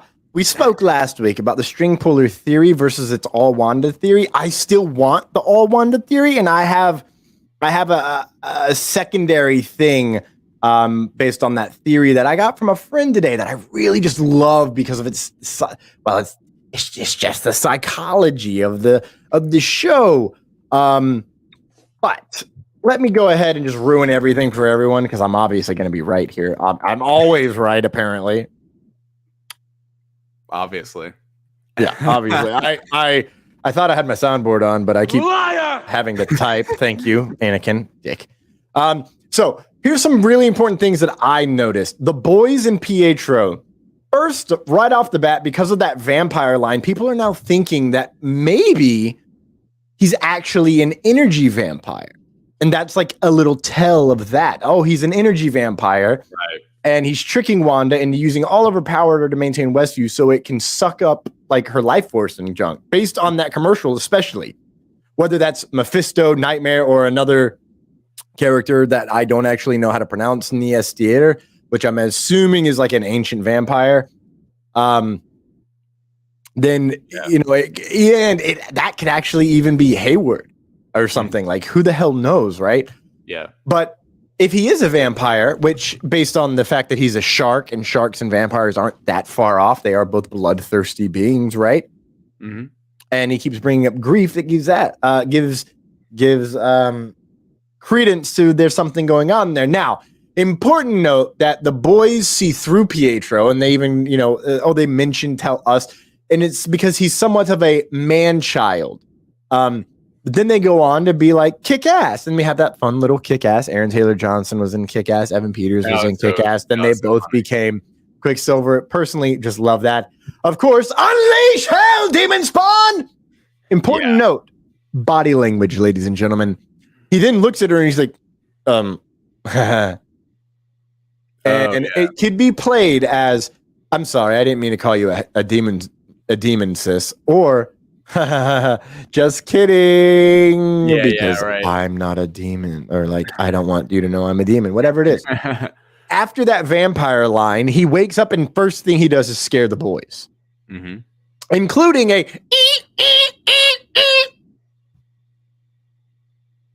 his next movement is this weird. Notice the hands. I feel like that's shoulders. Like some sort of armor, or oh my God. David. Yes. I don't know if anyone's thought of this. What if, folks in the comments, please let me know what you think of this. What if Evan Peters is actually Mr. Sinister? Now, granted, I know not a lot about Mr. Sinister, clearly, but it just popped into my head based on only, and I mean only, his character design. Yeah. Okay. You know what he looks like? Yes, sir? Yeah. Yeah. I'm going to pull it up for everyone else now, just because. Funny you say that, because based on just the look, I see where you're going. Yes.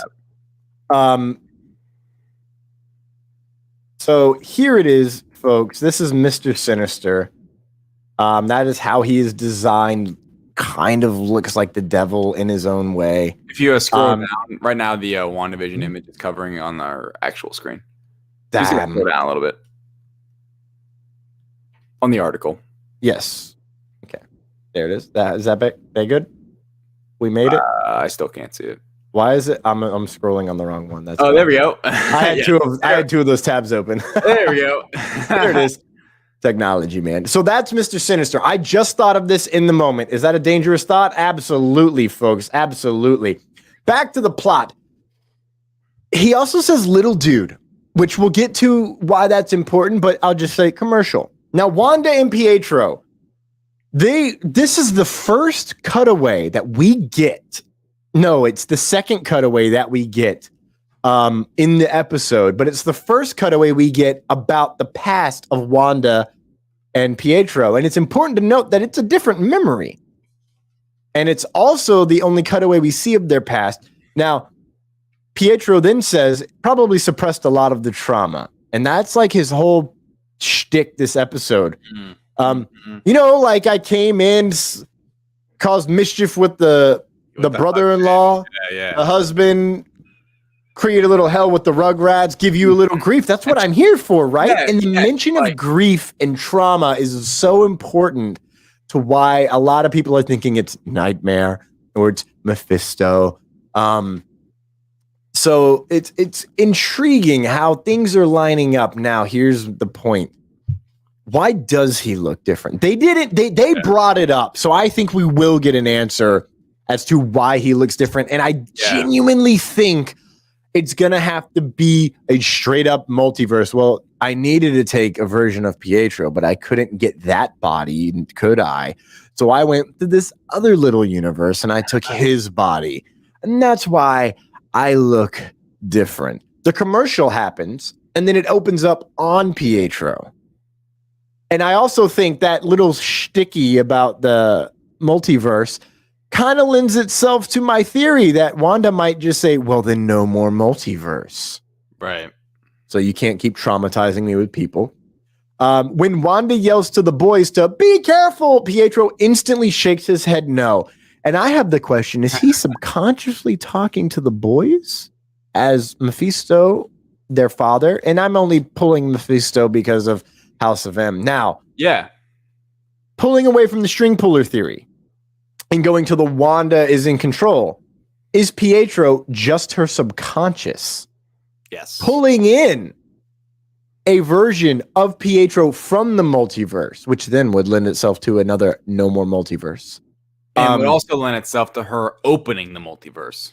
Also very true. Which no more multiverse, my version of that is it has to crash in to create one world, one universe. So that's where I'm leading in that section. Yeah. So is he just the subconscious? Honestly, folks, if you have anything in the comments, please let us know. That's what I hope. He does kind of back up Wanda's decision and is kind of the audience in the show. It's very important to note. And it is also important to note he gets like the most comedic stuff and laughs. And there's not a laugh track that I recalled in this episode, right? I don't think so. I don't think so. No. And that's the first one we get without the laugh track. But I also think that they lean into the comedic things more. You know, unleash hell, demon spawn. It's inherently funny, but that is not supposed to be funny. Like if we keep that line, that mood of how they use comedy in this inside WandaVision, it's not funny. Yeah. David, what's our next question? Next question is, who do we think is the Luke Skywalker upcoming cameo that Elizabeth Olsen kind of teased? She was asked directly if there was an upcoming Luke Skywalker-esque cameo, like from the one at the end of Mandalorian Season 2, coming in WandaVision. She said simply yes. And who is that cameo? Was it already Evan Peters? No one thinks so, because there was a part of the question was that it was kept a secret, and Evan Peters being in the show wasn't really kept a secret. So some running theories. If I would say, if it is John Krasinski as the aerospace engineer, that's your answer right there. That would be madness. And my second, and the one I wrote Multiverse about, of Madness. Exactly. Speaking of which, the second one that I wrote about is just Doctor Strange, Benedict Cumberbatch. There has been no indication he's in the show. I think people even straight up denied he's in it. But there's a quote that just came out from Bettany that's saying he's not in it. And wait, hold on. Breaking news, ladies and gentlemen. This just came out via the internet. Bettany has said, this is the theory that says that, hold on, flourish. Whoa, Nelly. Here we are. This is the theory that says there's some mysterious Avenger who's going to appear in WandaVision. And people seem to think that mysterious Avenger is Doctor Strange. Truth is, of all the characters that we were trying to keep secret, a lot of them got out through leaks.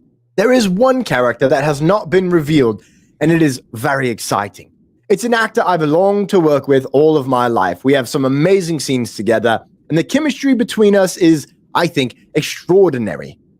And it is just fireworks on set. So I'm really excited for people to see that stuff. End quote from Paul Bettany. Man, come on. Who is it? It could be John Krasinski, man. That was never leaked out. It's just becoming a fan theory because this whole aerospace engineering thing. My mind is melting, dude. Who is it? Like, who could that possibly be? I really don't know. Thomas, do you have any thoughts before we go to the next question? I know exactly who it is. Liar! All right, I've been called out. I don't know a damn thing. Honestly, my gut says that it's going to be a new character entirely, right? Yeah. Because it's someone we haven't seen, new.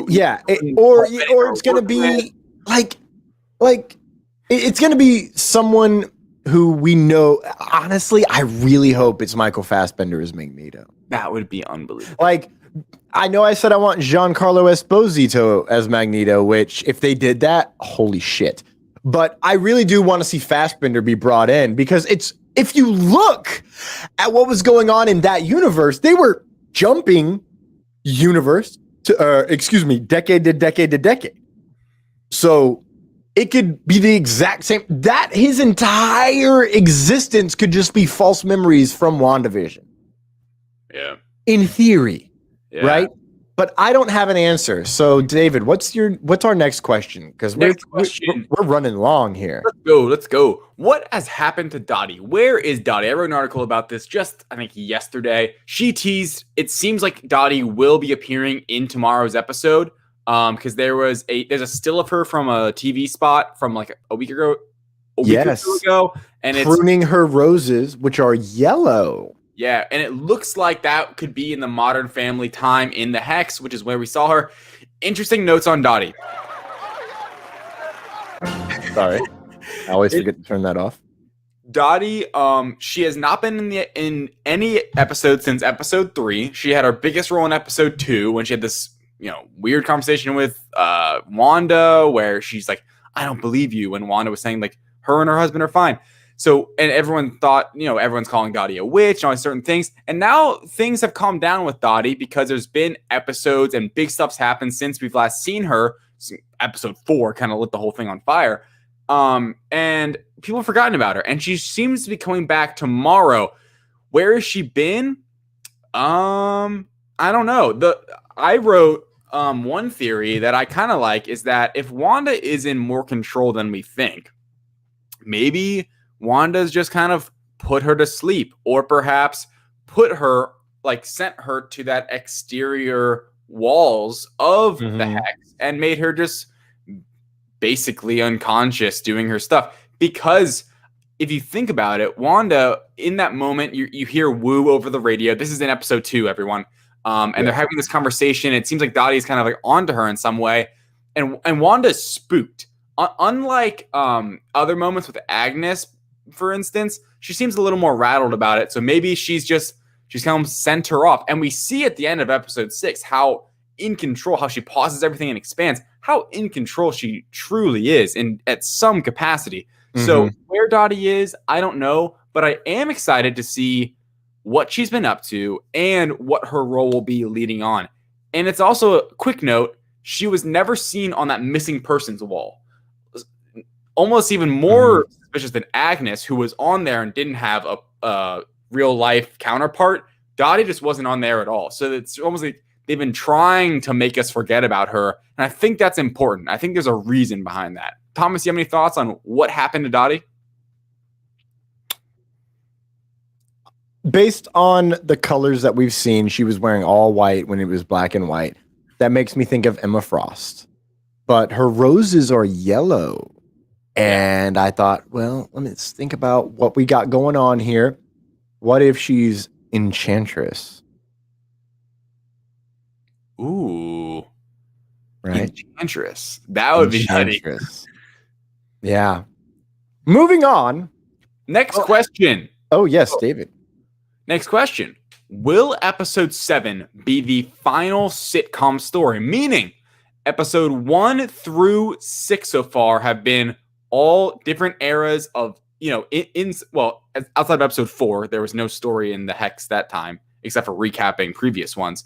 But every time we've been actually in the WandaVision bubble, the Hex, there's been an episode of the actual show that we watch in a decade era of a sitcom.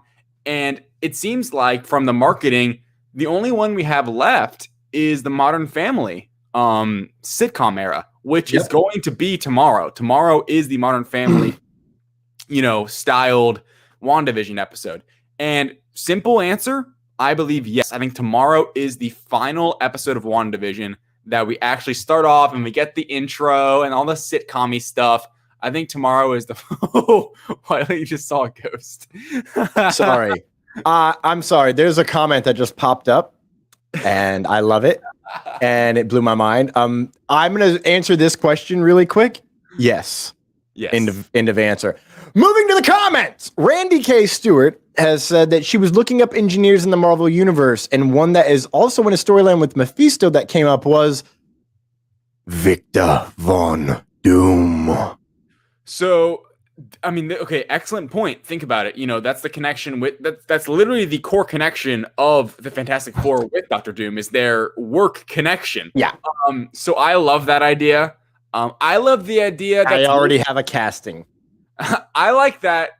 Maybe we're all thinking it's Reed, and it could be even like Sue Storm or Doctor Doom. So I would love to see if it's any Fantastic Four member or Doctor Doom. Bring it to me. Bring it on. Thomas, fan casting? Michael Fassbender as Doctor Doom.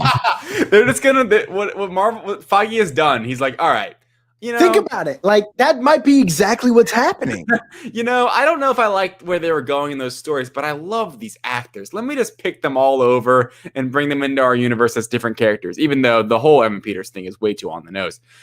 What is the deal with the commercials? Thomas, I know you have some thoughts on this, so lay it all out for me. What do you think the deal is with especially the Yo Magic commercial that seemed to be, it was a mix-up from what we've seen so far in the commercial-wise? Yeah.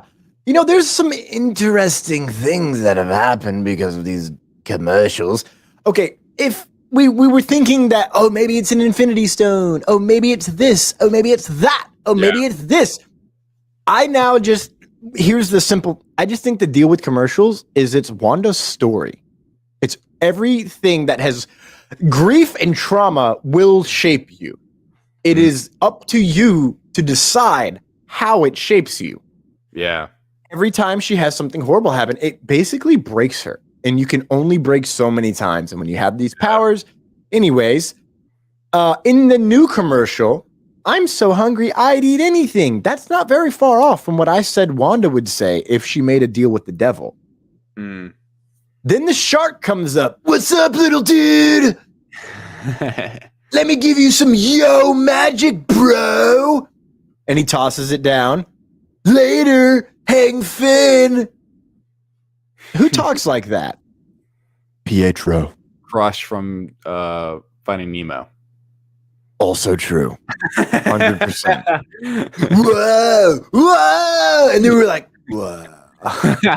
Nice. But like, he says, little dude, and all this fun stuff. And it goes into the feeding off of. And then while he's trying to open up the little Yo Magic Yogurt Go-Gurt, 8 days pass until he's a skeleton. 8 days, David. If we look at each episode of WandaVision, the in-universe show of the in-universe show, oh man, so meta. How many days would you say have passed? Probably not many. Probably like, if we take each world. Yeah. Not many, right? Yeah. So let's say she starts it and it's 8 days inside WandaVision until it all goes to shit.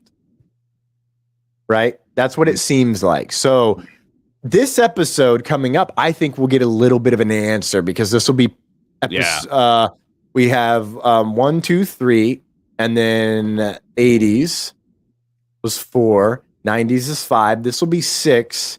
So now we're coming up to the penultimate day, and we might even have that penultimate day in this episode. Who really knows?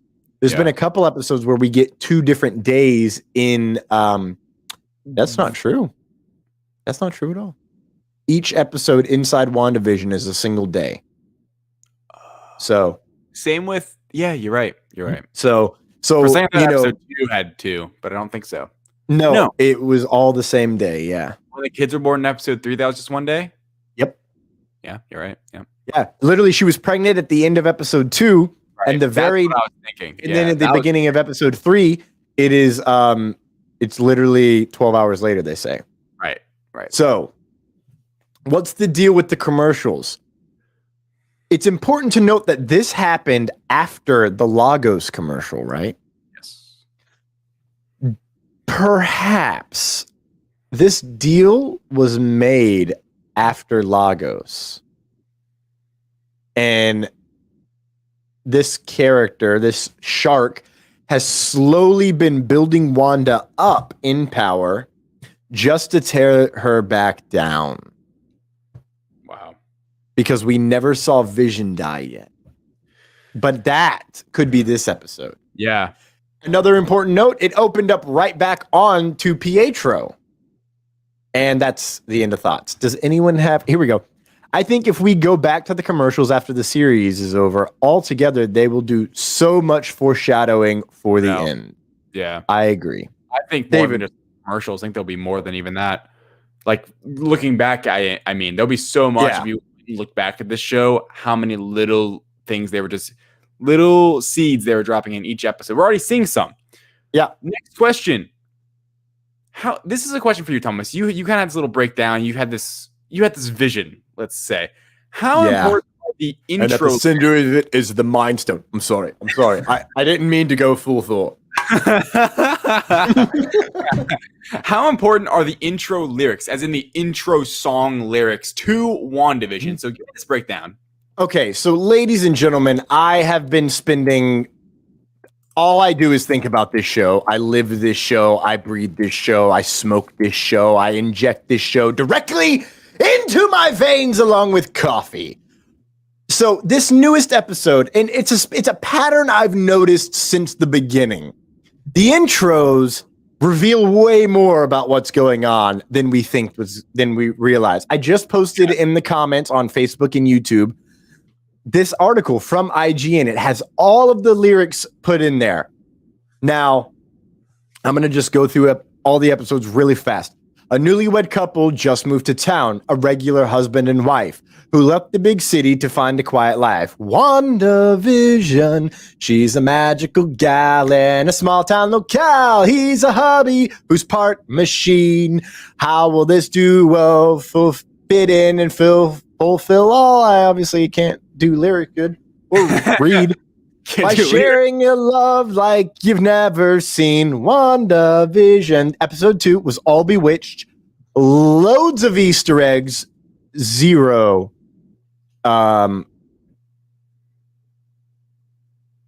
David, what's the word? 0 lyrics. All the Easter eggs, 0 lyrics. There it is. Episode 3.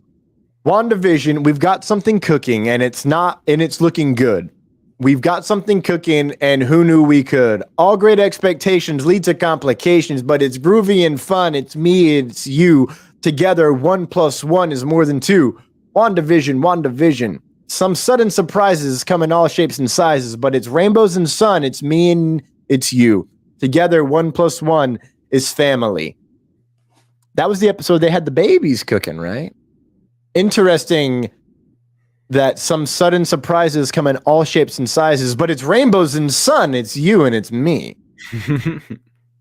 The next one, after we found out Wanda was doing everything, and also after she lost control of her powers while giving birth, excuse me. Mm-hmm. You wander the world with a vision of what life could be, but then the years come and teach you just wait and see. Forces may try to pull us apart, but nothing can faze me if you're in my heart. Crossing our fingers, singing a song. We're making it up as we go along. Through the highs and the lows, we'll be right, we'll be wrong. We're making it up as we go along. And there will be days we won't know which way to go, but we'll take it higher. You're all I desire. When the going gets tough, when push comes to shove, we're making it up because we've got love. We've got love. We've got love, baby. We got WandaVision last week. I love last week, Malcolm in the Middle. Oh, I think I'm going to be able to get this one. WandaVision. Don't try to fight the chaos. Don't question what you've done. The game can try to play us, but don't. I fucked up. Don't let it stop the fun. Some days it's all confusion. Easy come and easy go. But if it's all illusion with no glamour, sorry, didn't mean to break character there. Sit back, enjoy the show. Let's keep it going. Let's keep it going through each distorted day. Grunge guitar in the background. Let's keep it going. Though there may be no way of knowing who's coming by to play. Nailed it. You did nail it. That's awesome. Notice how they slowly become more unhinged. Mm-hmm. I think that is an allegory for Wanda's control of the situation. Mm. That, ladies and gentlemen, is why the lyrics are important. Thank Yes. you. Thank you for coming to my Thor talk. Next up, another question for you, Thomas, that you wanted to pose. Yes. What is cataract? I don't have an actual answer for this. Well, let's ask the audience as well if you have any idea. But, oh yes, but I do want to say that Yeah. the definition of cataract is a clouding of the normally clear lens of your eye. And people who have that in their eye, it's called cataracts. Right. Is this obviously a clouding of the normally clear lens of the eyes, hiding something? So it's not, and by the way, if you're wondering what cataract is, it came from when it's what Darcy emailed Jimmy Woo. She was like, "Ha ha, I gotcha." So it's called cataract, so it gives him an easy code word. But is it perhaps a Fury reference? You know what I'm wondering. Before we get there, I wonder if it's a reference to Fury, and it's actually everything that Hayward has had to do since Fury blipped away. If indeed Fury is in charge of Sword. David, what do you think? I have a question. So, what does cataract surgery fix? Answer it for me. Just simply. Blurry vision? Oh. Okay. Vision. That's where I think it could be, because they were trying to fix or something with vision, right? So David, hold on. Just fucking A, dude. Yes. Yes. My God. So there you go. That's my thought. I think it has something to do with vision, because that seems too on the nose for me.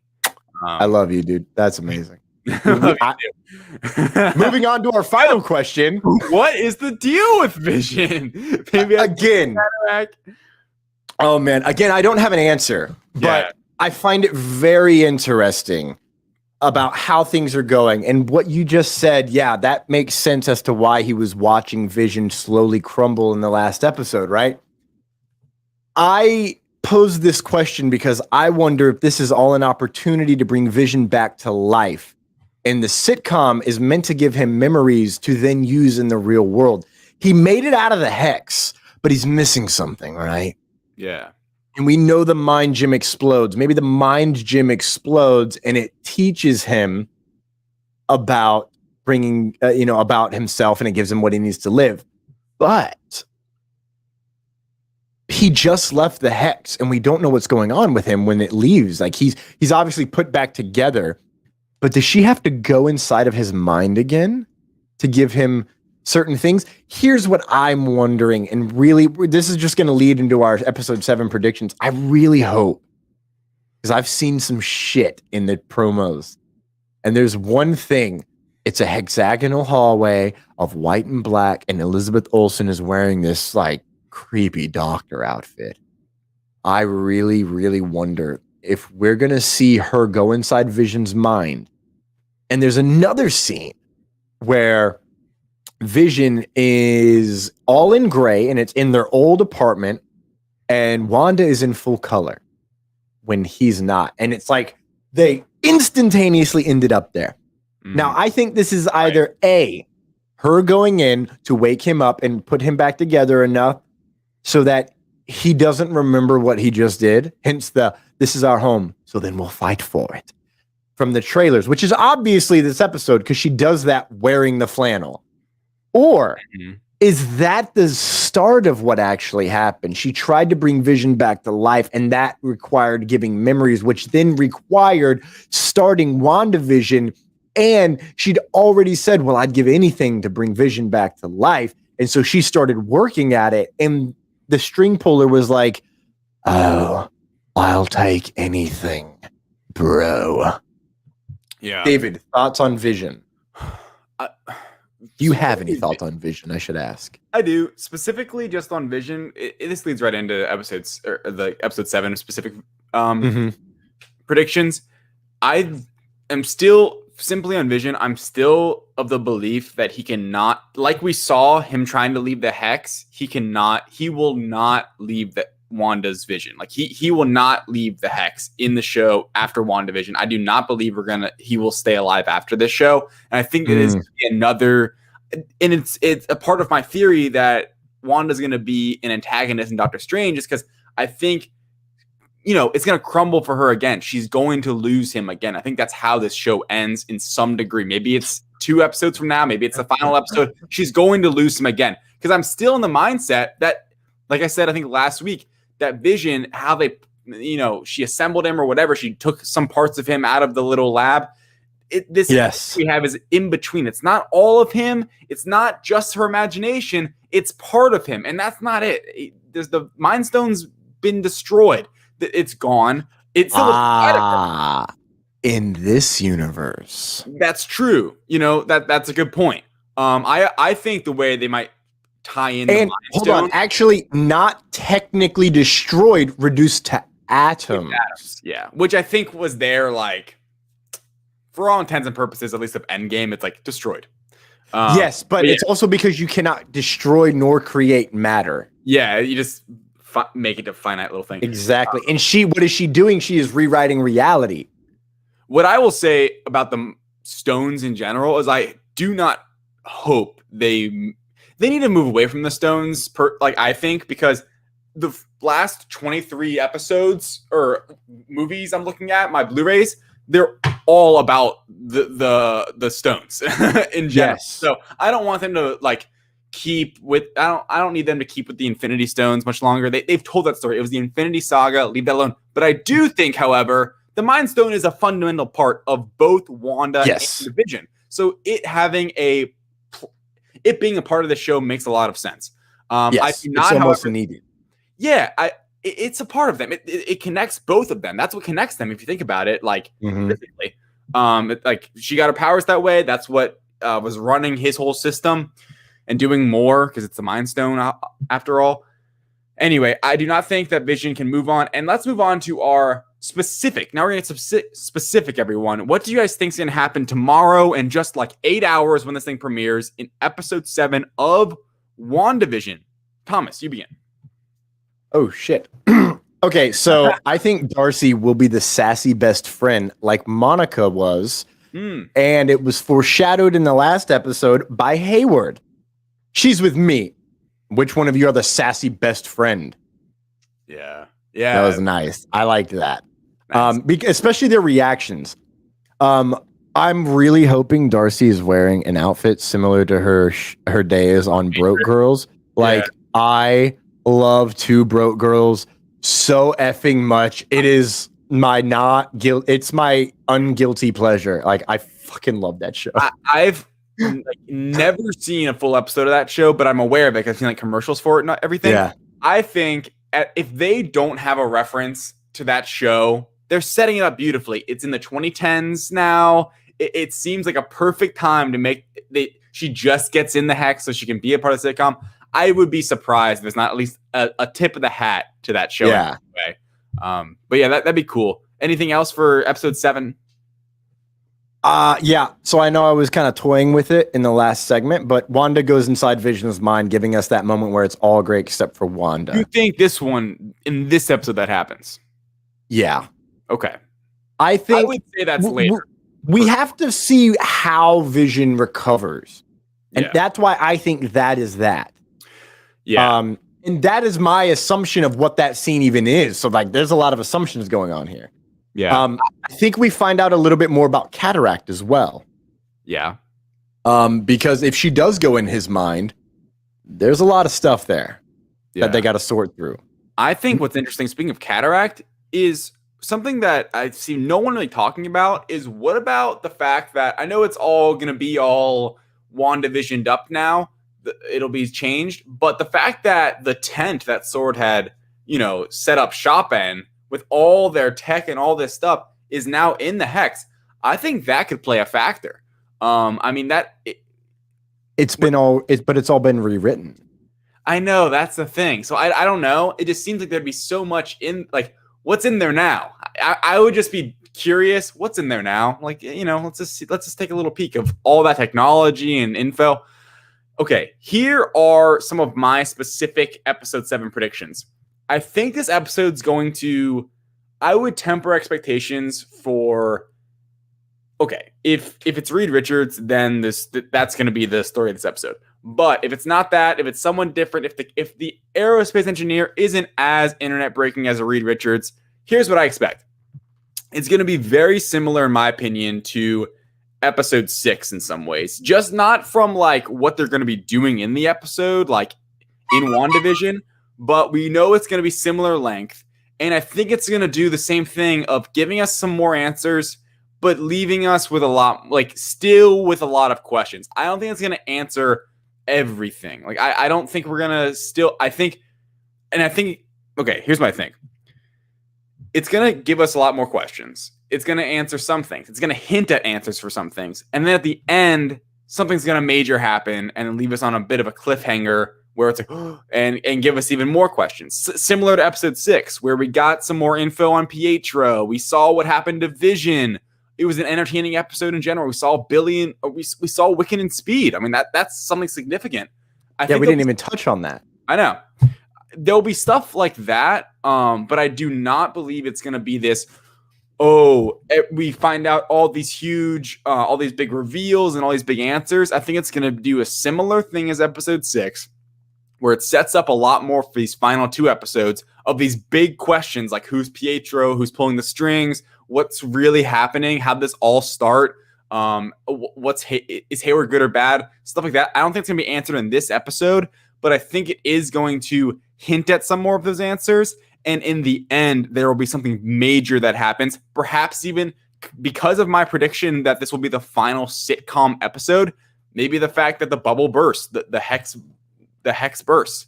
You didn't watch the little clip from earlier. I didn't. I won't bring it up. I don't want to spoil it for you. It's just something little that I would have mentioned because obviously it's a clip from the episode, so I know kind of like something that happens in it. I find You know what? I'm just gonna pull up the clip, bro. Liar! Let's go. Okay. Let's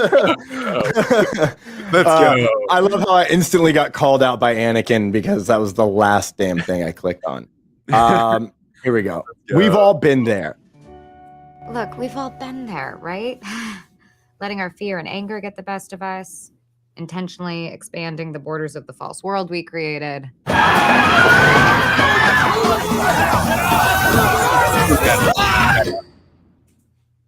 Super meta.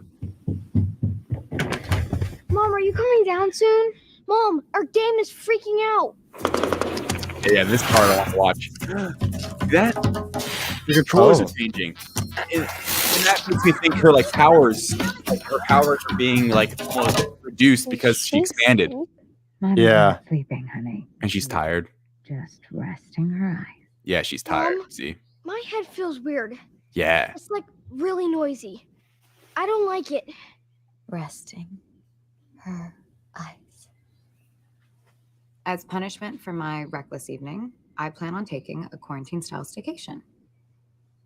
A whole day. Oh my God. Just to myself. That'll show me.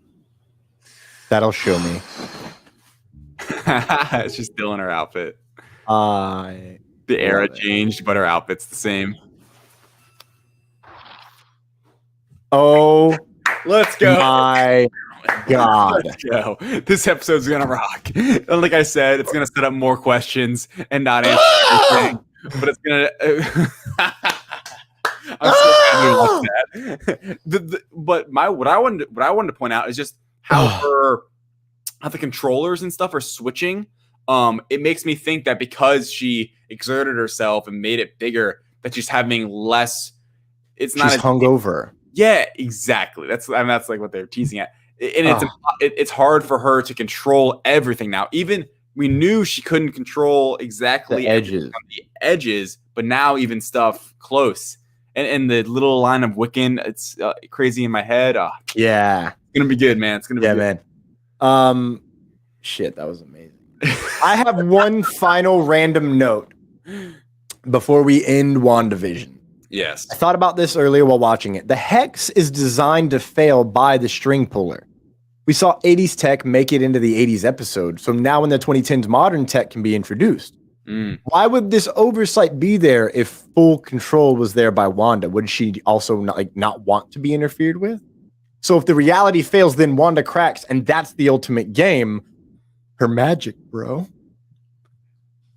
Yo, magic. Yo, magic. David, where can everyone find you on social media? You guys can find me at my name, David Thompson, on Facebook, at David J. Thompson on TikTok and Instagram and then, yes, finally, follow me on Twitter. It's where I'm most active. It's the social media I like to be on the most, especially on Fridays to spoil WandaVision for me. Not actually, but it is. Twitter is an awesome place. Once you've seen WandaVision, it's such a fun place to talk about it and everything. So follow me there, David Thompson with 2 A's in the David. I like to tweet a lot, so go follow me there. Thomas, how about you? Linktree.com/TCROCHESTERACT, baby. That is where you can find my links to all my Facebook, Instagram, Twitter, YouTube, website, etc., etc. There is so much going on all the time. And I just had this really weird thought, and now I can't remember at all what it was when you were talking about Twitter. Oh, yes. Here's what I have to promote just coming up. Really, it's not anything other than the show. Remember how Job of the Pod went on hiatus, David? Yes. Well, they are returning with Return of the Pod tomorrow, and it sounds like they're going to be talking WandaVision. Oh, really? Nice. And it's the same crew. They're independent of Sci-Fi Wire now. They've made their own little network, dude, and I'm so excited because they're huge Marvel fans, man. So That's awesome. Yeah. What do you have to promote, you sexy son of a bitch? Yeah. Guys, check out thedirect.com. We're writing all about WandaVision, all these theories, great features, great news coverage. We got Marvel, DC, Star Wars, Xbox, PlayStation, all this news coming at you. I'm writing about some of it. Go find me on the direct, read my stuff, read anybody's stuff. We were reading news off there today. Obviously, they're a good source. We're a good source, I should say. So yeah, go follow the direct on social media. All their various pages, and go read about them on the news. There's a lot of stuff happening, especially in the Marvel world, and Snyder Cut's just around the corner, so we're covering that as well. So yeah, check out thedirect.com. This has, dude, we are. I can't wait to go to bed. I can't wait to go to bed. WandaVision episode 7 is 7 hours away. Yes. See, I can't wait to go to bed. I just can't wait to go to bed. I'm so excited because I need it. Thank you, everyone.